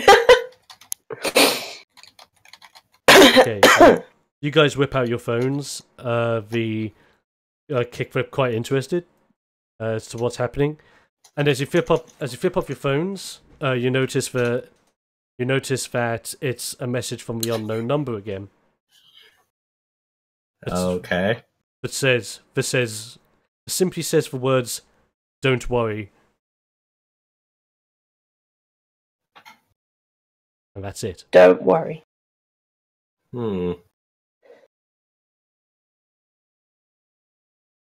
Interesting. It's at that moment in time when Liam, Yes.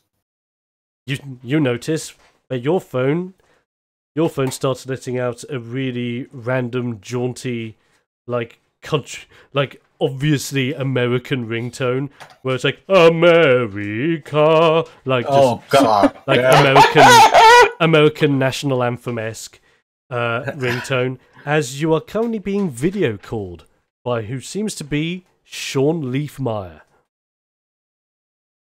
Okay, I am going to answer it. And before the connection is made, Liam is just gonna go like, "Hey, Lavanya, it's Leafmeyer. He's calling video chat." Oh, good, because I have a I have a bunch of fucking questions I need to ask him. Yep, same here. Okay. And as you answer the call and Leafmeyer looks towards you guys, it's that moment in time where we're actually going to go for a break and stretch out. No! Bad, Dom! Bad! Oh, I love a good cliffhanger. Also, Dom, if you check Discord. Oh no. Oh no. He has to clean up bodies too. All of a sudden, a wooden spoon through the open window. Oh no! Luckily, no. That's not happening yet. Yeah, yet. But ladies and gentlemen, thank you for joining in so far. There'll be more Ring Warriors action in just a mo. We're just going to take a bit of a breather, stretch our legs, grab a drink, whatever we need to do. In the meantime, you'll be seeing the BY back screen with a big thank you to anyone out there that has been supporting the game so far. In the meantime, some jaunty tunes. So enjoy that. Be back in a mo. If I bleed tonight, if I am sad tonight, I don't have a job to find. And if I work tonight, if I'm so tired tonight, I'll fall asleep when I'm home, when I'm home.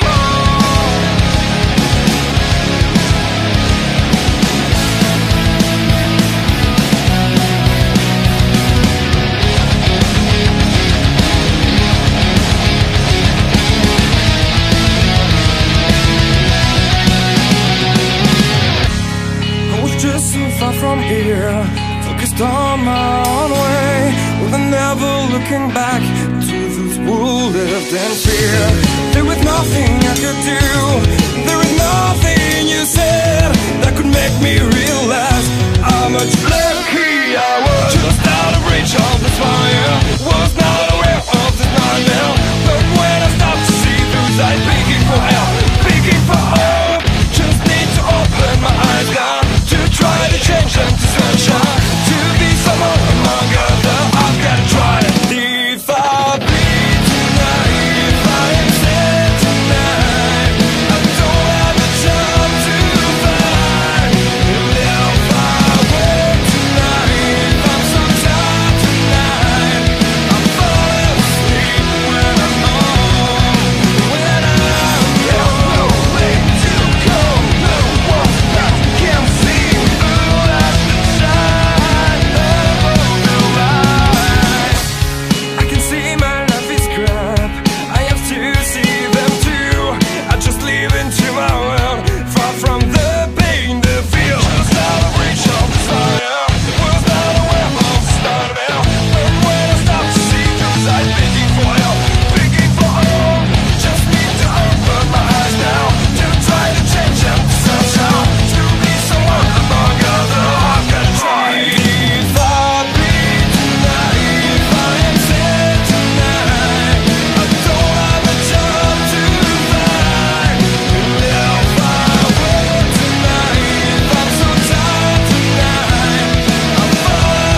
sunset tonight.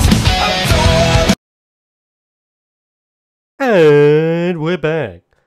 Welcome back, everyone, to Hello. more Wing Warriors action. So, before the break, our guys, after successfully fending off another Yakuza member with the help of their newfound friend, simply known as Kickflip, they found their way to a humble little town outside of the main city of Japan, where they are cribbing at a little dishevelled little cafe place ran by an angry grandma of Kickflip himself. They've just seen on the World Wrestling News that Eric Dance is the new German wrestling champion. And with that, Lavanya was able to identify in the footage, able to see in the background some agricons and a scientist, which could only mean Strongham has taken Eric to Germany. Whatever has happened to Eric Dance, we still don't know. But after seeing Sean Meneefmeyer talk more about the situation, Liam has decided to join Lavanya on the outside, as they've received a text message from that mysterious benefactor simply saying not to worry, and now are receiving a video call from Sean Leafmeyer himself.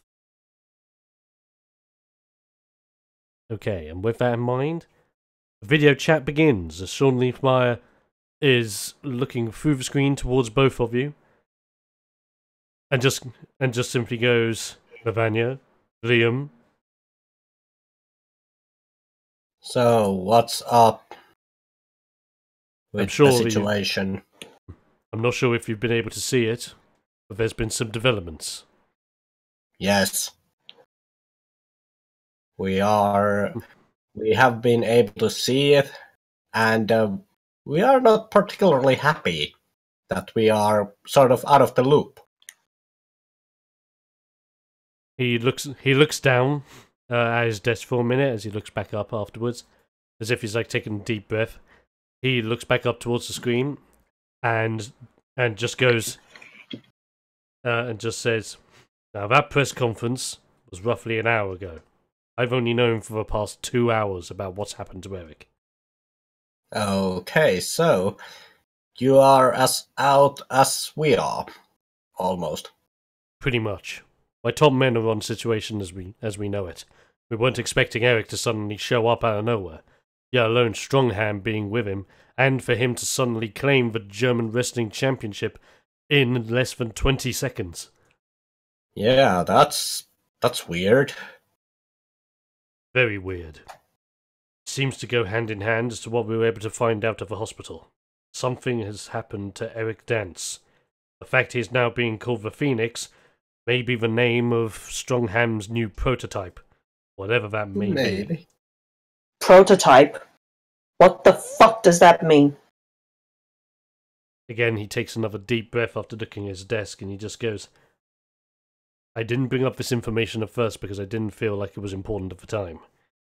Now I feel as if you need to know. Not fucking important!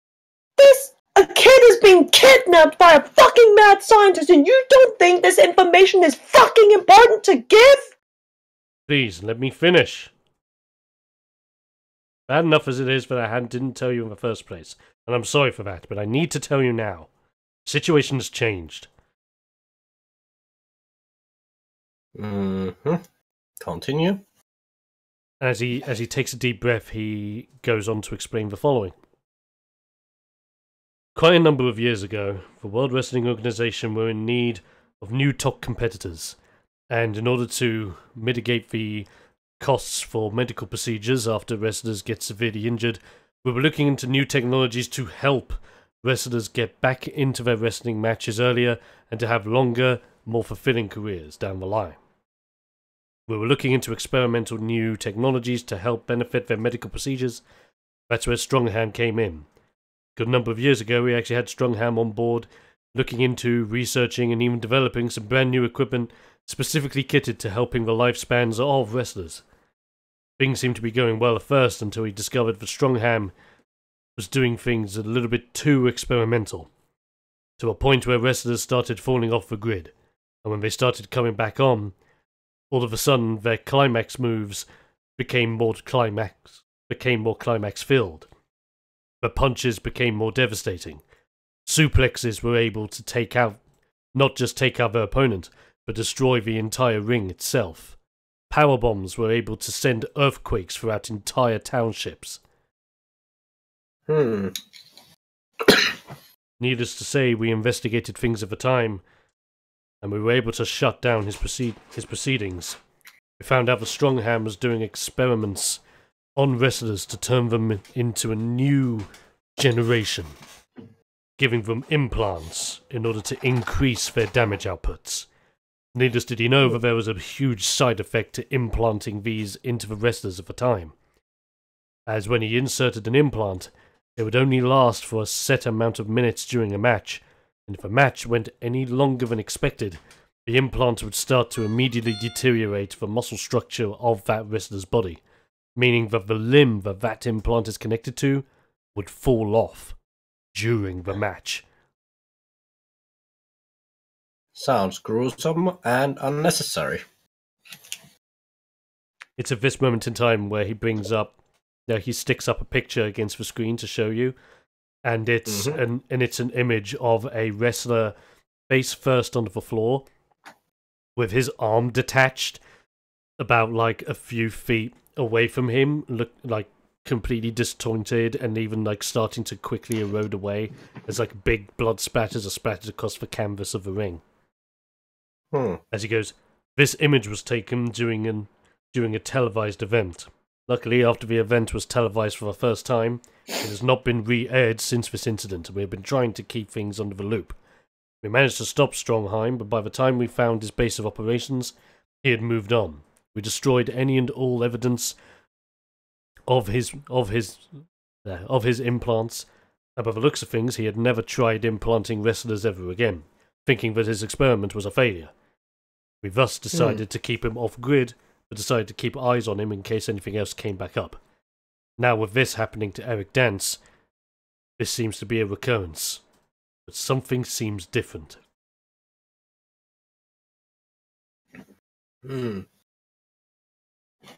Interesting. Lavanya's just seething with anger. So much anger.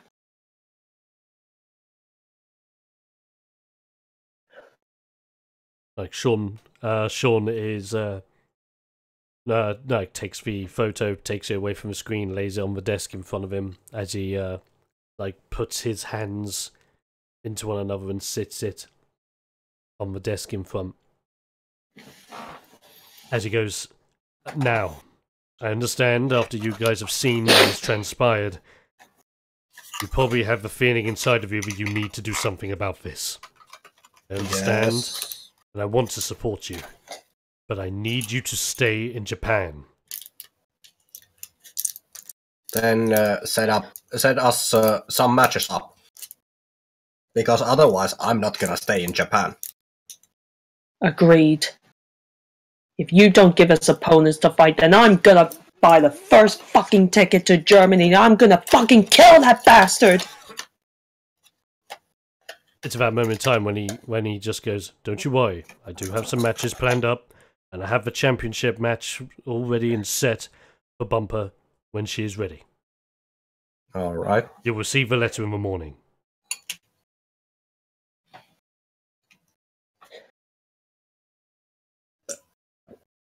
But in the meantime, you must promise me.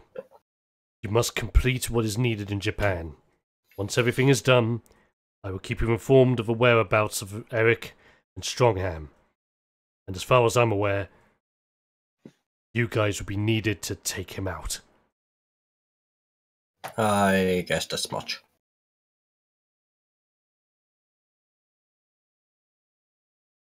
I don't expect you to go in there and take out Eric.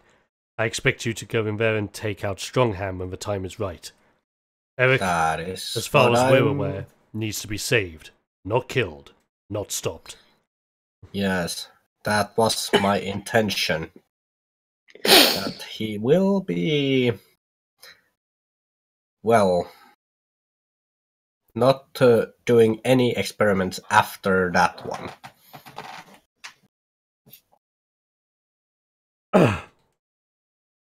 Ooh, Excuse me. In my phone. He then, that's the point where Sean looks towards the screen and just goes, of course, more information that comes out through this, I'll keep you guys informed to the best of my abilities. Are there any questions you have, or are we done? I'm fine with this.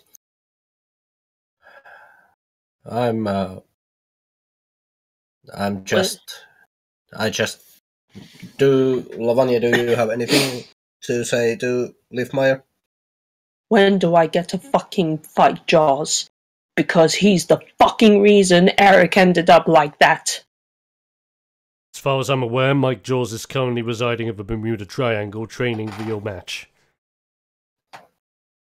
As far as I know, he has no intention of bringing you over there just yet. Fucking coward. Look, our top priority now is for you guys to do what needs to be done in Japan. Once Japan is sorted, we will liaise with you, check what's happening with Eric. Once we understand what's happening with Eric, Lavanya, it's your chance to go one-on-one against Mike Jaws and claim his hardcore championship before he can use it for anything else.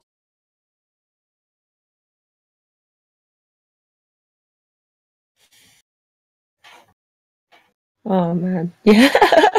It's at this moment in time where, like, Sean looks at the screen and just goes, as hard as I know that it may be right now, I do have my hopes for you guys. And I will generally try everything in my power to keep you in the loop to the best of my abilities. As far as I'm aware, because Eric is now technically a champion under the World Wrestling Organization, he will be under heavy regulation from us, as long as he is that champion. Meaning I can keep eyes on him as to where he goes and what he does. If he falls off radar, I'll let you know. If he make it sure that if he falls out of radar, he falls out of the organization as well. Don't you worry. As soon as I catch wind of Eric potentially doing anything to jeopardize the organization, I'll be sending out some of my best wrestlers to try and take him out, take him down, and take that championship from his waist. Yes. It's that moment in time where Sean Leafmeyer just gives like a quick nod, extends his hand out, and he ends the call on his end. Mm-hmm. As soon as he ends the call, Lavanya is just going to let out a, I suppose, roar of anger and just try and punch the mattress off its rope.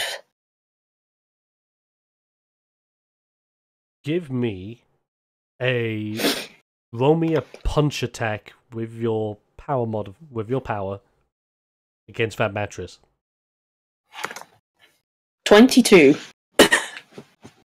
You just let out that big, hearty, like, rage-induced scream as you just get that punch, clench that fist up tight, smack the mattress, and as you do, the mattress flips backwards, and as it does, the rope, like, kind of, like, twangs off.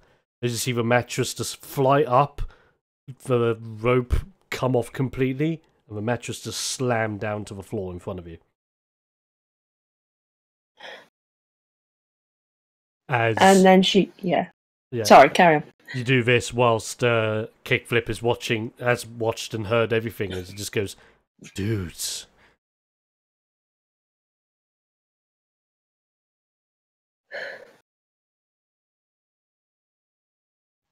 Fuck! And she's just gonna punch the mattress over again, just over and over again while like saying, fuck! Fuck! Fuck! It's at that moment in time when Kickflip's gonna walk over and put his hand on your shoulder, as if to like say like enough without saying anything. As he more so is putting his hand on your shoulder, as if to go, like, I'm sorry to hear this. He doesn't quite understand the situation that much, but he has a heart. She just stops punching her, and she's really trying to hold back, like, some tears. Yeah, she's really trying to hold back the tears. She's Hey. just that angry. It's about moment in time where Kickflip looks at you guys and just goes, "Okay, dudes, like, I'm not too sure what's going on. I didn't even know you guys were that close with, like, belief, Maya. Like, holy God, that's sick, man. But, dude, like, what's happening with like your friend and all that? Like, damn, I can't even imagine. Like, and to think I'm trying to get into the business and stuff like this is going down. Like, whoa." At this point, Liam is keeping like calm manner of himself, like holding back his anger, but he cannot do that, and he kicks a fence post.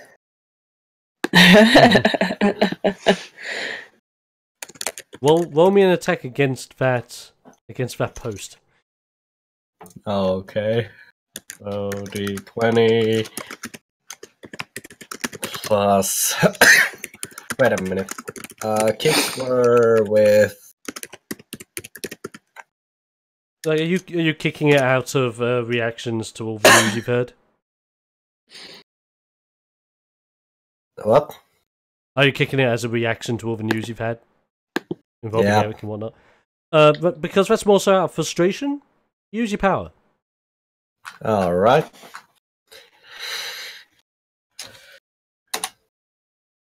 That's 11. You just kick the post, and as you kick the post, you didn't realize it looks like wood, but it's actually steel. As it just rings through your foot, and you're trying not to let out an owl, but you just hold it in you and just go like, like clenching teeth. I know that feeling because I have done that many times. Yes. So it's a that moment in time where you just hear from inside, like, "Are you guys gonna stay outside all day? Like, surely you just want to sleep or something. You've been on a plane for God knows how long. Your futons are upstairs."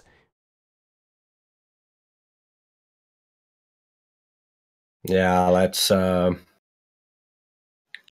go to sleep. This will. Our anger doesn't solve anything. I'm gonna stay out here for a little bit. Okay. I can't sleep. Okay, like Kickflip gives you like a tap on the shoulder again as him and like he goes to show Liam where the futons are upstairs. As they go upstairs, the door stays open, and you just hear like some footsteps coming from behind you, Lavanya. As you just hear all of a sudden, "Missing your friend, huh?"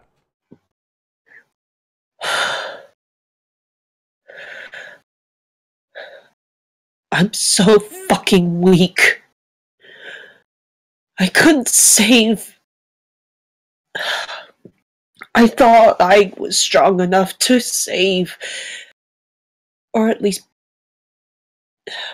Fuck! It's happening all over again.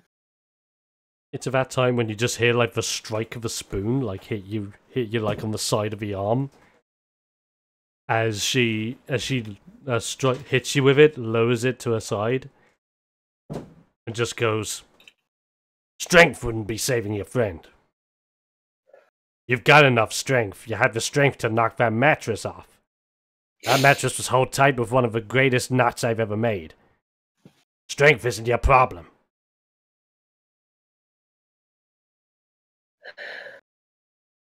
You need to realize that there are some things in this world that's just out of control. As much as I don't get what's happening with your friend, and I don't understand this whole wrestling malarkey, I certainly know what it's like to lose someone that you trust.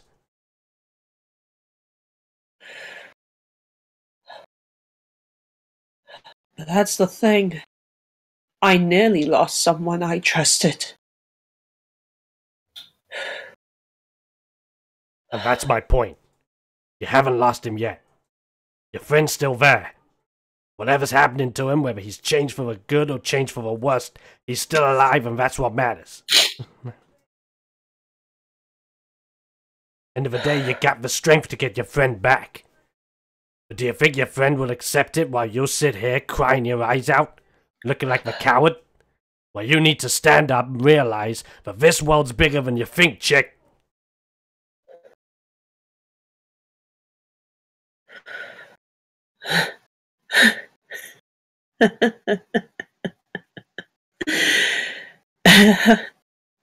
Sorry.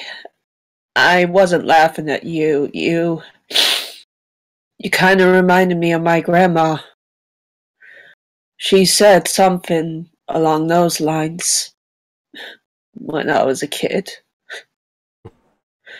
Like she lets loose like the tied up ears from her hair, and as she does, they flop down. You catch a quick glimpse of the ears as you notice that one of the ears actually has like a triangle-shaped chunk cut out of it, as like a scar from quite a while back. As she just goes, "What can I say? We grandmas, we got experience."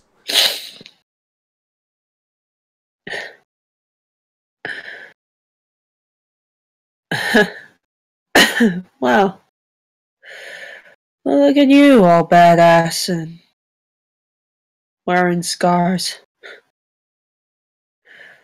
Don't tell Kick this. Before he came here to Japan, I spent years out here. Dare I say I actually was one of the first female wrestling champions of Japan.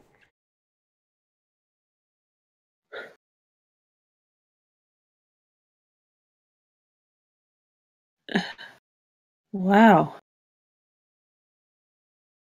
But you know what they said to me? It was through that I met my husband. And as much as my husband was always there to support me, everyone else said I weren't strong enough. I wasn't good enough. I'll never make it to the big time. It was a tag team match. Me and my hubby versus these two big hulking mammoths. We actually had a chance against the World Tag Team Champions. Great opportunity. I got out with just a scar on my ear. My husband stayed in that ring.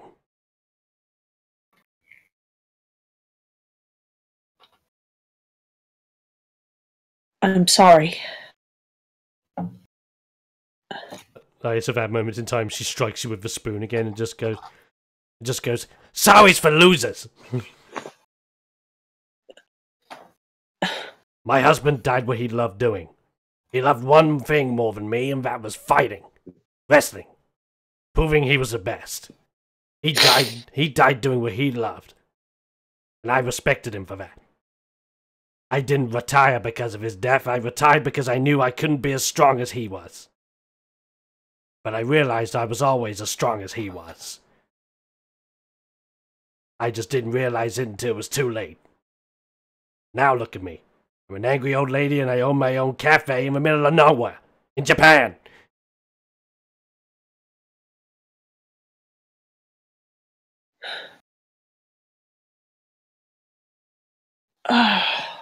Man,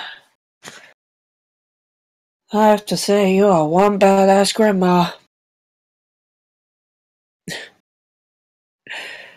She looks over at you, puts a hand on your arm, the same places where she's been smacking you with a spoon, and just goes, "I'm not a badass grandma. I'm just a grandma. The badass side of me was in that wrestling ring. As far as I'm aware, as long as you got that championship around your waist, you already are a badass. All you gotta do is prove it to yourself. You ain't gotta prove it to anyone else but yourself."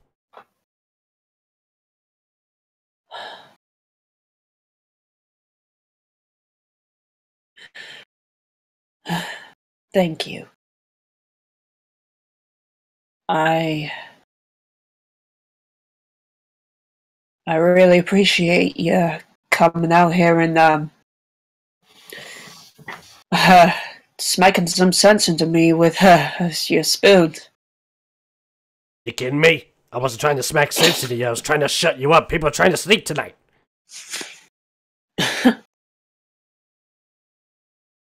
Go on. Oh, Get yourself inside. You need some sleep. alright. I'll try and get some sleep. Don't know how, but I'll try. Oh, and I'll fix your mattress now or tomorrow if you want me to. Ah, it's alright. I was meant to get a new one anyway. This whole thing's been a trouble for me for ages.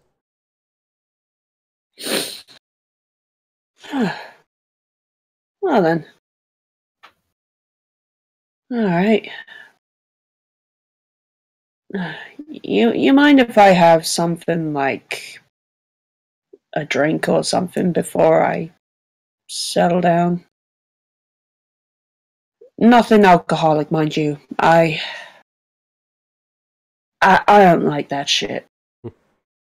Like she's like looking up into the night sky as she just turns around and she says to you, "I left some water out on the side.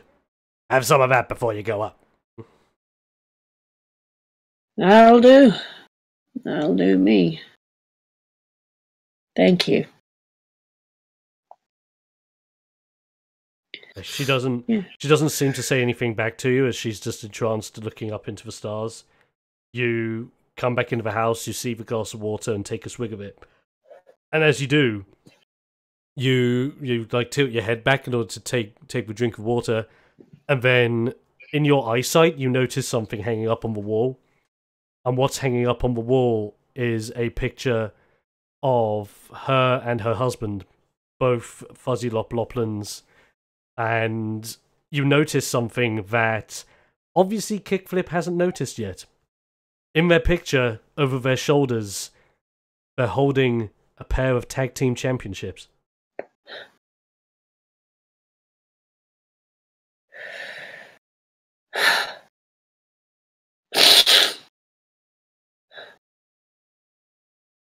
Wow.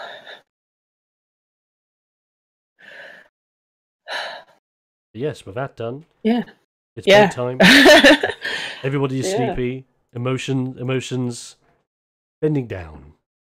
As nighttime falls, the daytime begins, and as you guys are all sleeping away on your futons, all of a sudden you just hear like the door like smashing open, and a series of spoons just being lobbed at all of you. It's just like, get up, little lazy assholes!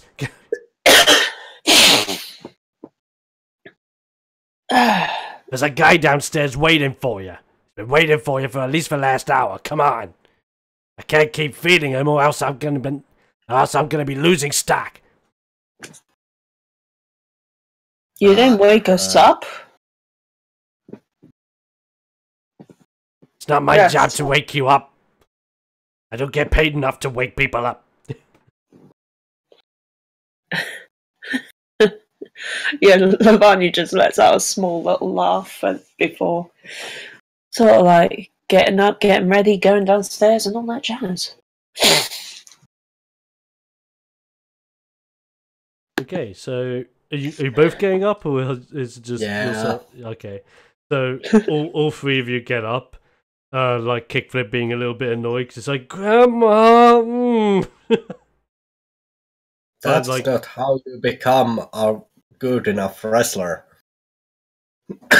Don't talk back to your grandma. In wise words. So you guys like head downstairs, and as you head downstairs, there is a suited man sitting at the counter side, like with like a bowl in front of him that's now empty. He's like drinking water from a glass as he swigs the rest of it, And you notice that on his left hand, he's got a series of jeweled rings on his left hand. The side of his face identifying...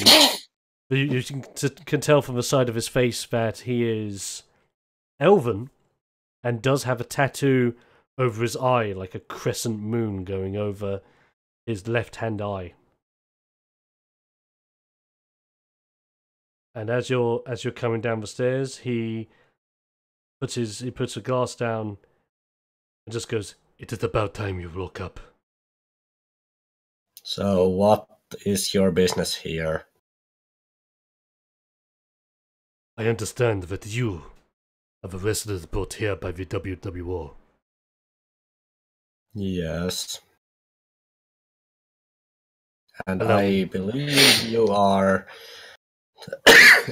the person who is responsible of us being attacked on a private airfield.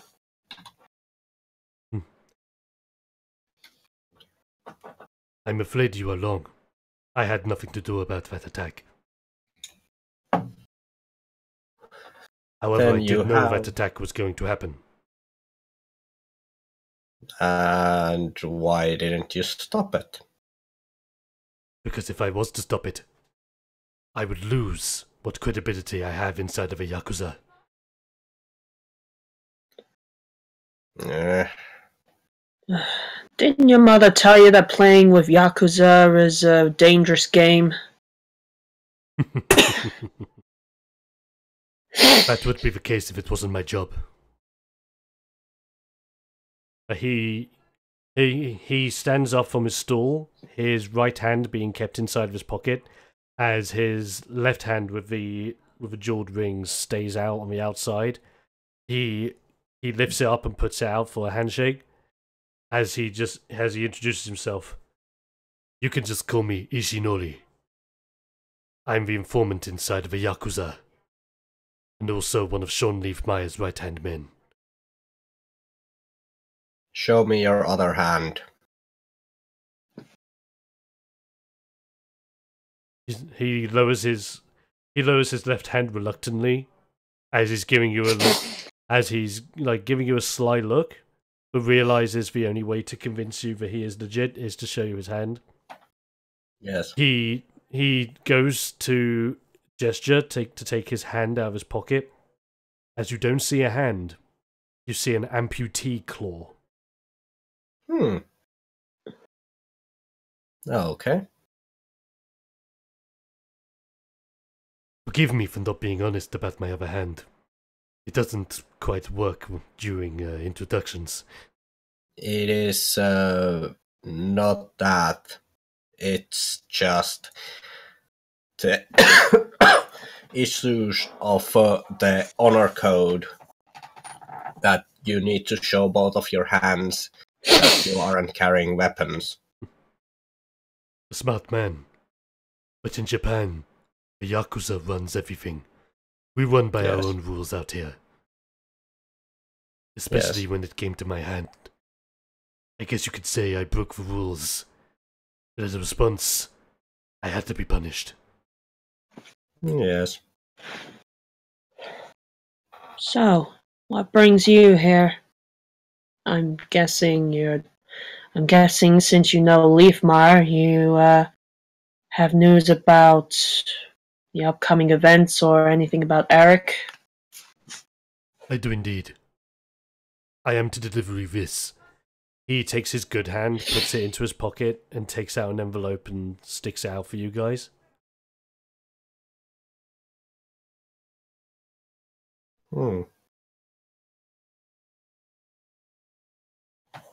You want to pick it up, or shall I? Yeah, I can pick it up. Okay, you take the envelope. It's not like your standard like mini envelope. It's quite like a big brown envelope. You can feel inside of it that it has quite a bit of info in there. Yep. He passes you that and just says, "In there you have all the details you need of your upcoming fights. You have the information that you need about the opponents you are facing, including details on the champion, which I'm sure you will pass across to Bumper who is scheduled to take on the champion. Speaking of which, I believe no one told you about who this champion is or what the championship is that you guys would be fighting for. Yeah, no, there isn't really given much info. I remember the name Shinjo being mentioned. Shinjo Nakamase? I can't really recall. You are correct. Shinjo is our current champion and the one Bumper would be facing. However, the championship Shinjo has, I guess you can say, may not be a championship that the WWO truly considers one of theirs, but still holds notoriety, enough to give you a chance against the world champions.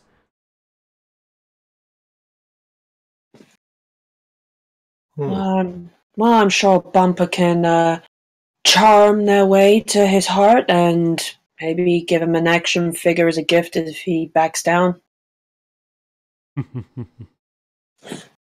He goes to put like his amputated hand back into his pocket again.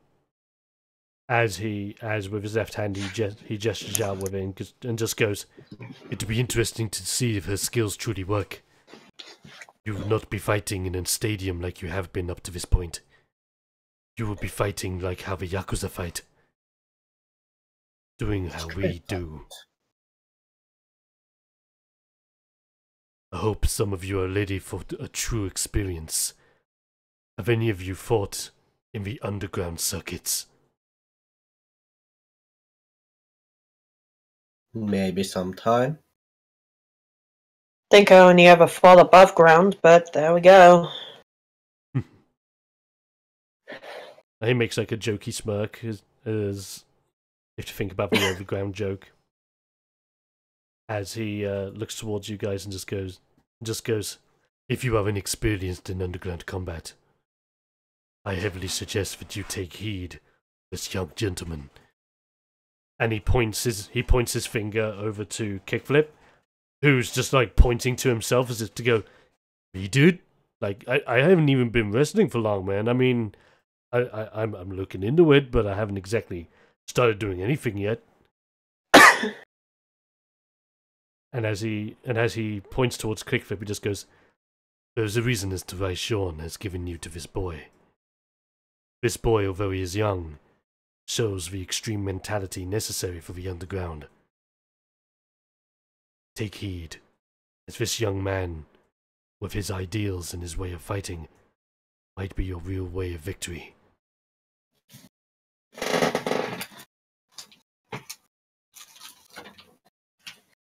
So, does this mean I have to get a skateboard on my own? Because I'm not much of a skater.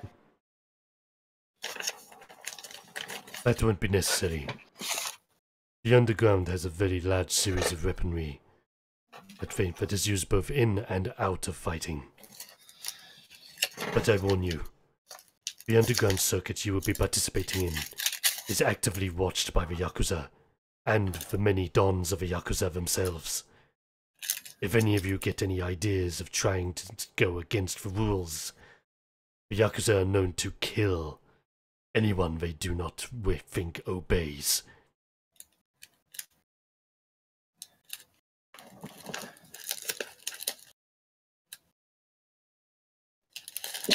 Yeah, so I'm trying to come up with something like, I suppose they have to dig a grave for me then. He makes a smirked remark again as he goes using his good hand, goes into his good hand's pocket, whips out some wrestle bucks and slams it and puts it on the counter as if to pay for like what he's been having. He turns around to walk away, and as he walks away, he looks back towards you and just simply says, "There will be a limousine that will take you to where you are going in exactly 2 hours. Prepare yourselves.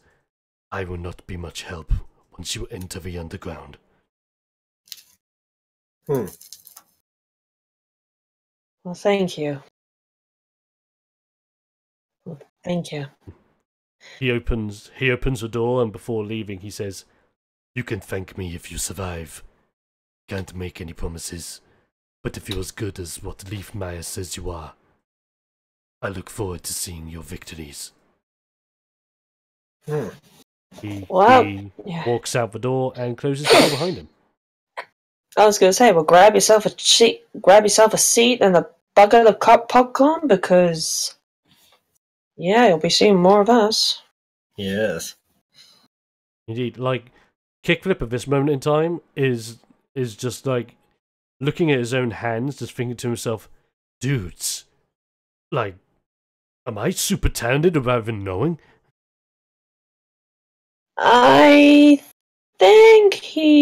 I think what he meant is that there are certain qualities that you possibly share with the Yakuza that might help you in the long run. Yeah, like you have a strong head on your shoulders. He clenches his fist as he's getting like a little bit hype inside of himself. He's just like, maybe he sees potential in me, dudes. Heck, maybe I could take on Mike Jaws and take his hardcore championship. And then at that time, you just have and like a spoon smack him across the head. I just hear Grandma just go, "None of this stupid talk about you, championships, or anything wrestling-wise. My God, you've only just started. You're not even ready to take on someone as monstrous as Mike Jaws." As he's just holding his head going, "Ow!" Yeah, if you are talking big game about Mike Jaws, you should take a sparring match with me or Lavanya here. We have already won, and I won a death match. He looks up at you guys and smiles, and as he smiles, he looks to you guys and says, "Well, dudes, I know we don't have like a lot of proper training equipment or anything around these places, but I mean, we got a couple of hours to kill. Why don't we do a freeway spar?" Yeah. Sure, if you are up to taking out 2 champions against you. Hey, I like the sound of that. Hey, it's like I always said back in skateboarding, dude. Now he just grabs his skateboard from his back and puts it under his arm. He just goes, the only way to get good is to throw yourself into the deep end." Yeah, that is true. And on that note, ladies and gentlemen, that will be the end of this installment of Ring Warriors. Oh, boy. Oh, fun times. Yeah. God damn. The letter has been given, the challenges are waiting ahead. But what will happen to our party members, as well as the other 2 party members, will surely join us next time? Are they ready for the challenges ahead of them? Who will they be challenging against? And where will they be going, as they know they will be fighting in the underground circuits of Japan, ran by the Yakuza themselves? Will they survive? Well, we'll just have to wait and find out on the next grueling episode of Ring Warriors. Until then, be sure to join us on all the social links down below, be that for Facebook, for Twitter, for Discord, and all that fun jazz. If you are also a follower on any of the platforms you are using, be that Twitch, YouTube, or Mixer, please let me know when you join the Discord so that you get an appropriate role and can join the explosive armada. On top of all of that, regardless of where you may be sure to follow, subscribe, and all that fun jazz so that you don't miss out on any more Ring Warriors action every Friday from 7:30 GMT, where we keep on having some more Ring Warriors fun. Simple as that. The game itself is still in development by yours truly. It's coming along quite nicely, actually, with quite a lot of stuff. I have my development roadmap right here, and I might actually talk about this roadmap in more detail in a live stream in the near future. But, all that being said, I hope you guys have enjoyed. Be sure, like I said, follow, subscribe, and all that fun jazz. Thank you, yet again, to Tash and Foxy for joining me this evening. Yep. And thank you for running an awesome flavored session. Yes. No worries, thank you. And I'll hopefully seeing you guys, seeing the other guys, and seeing you guys at home next week for some more wrestling action. In the meantime, stay explosive, and I'll be seeing you guys next time. See you guys! Yes. Bye-bye.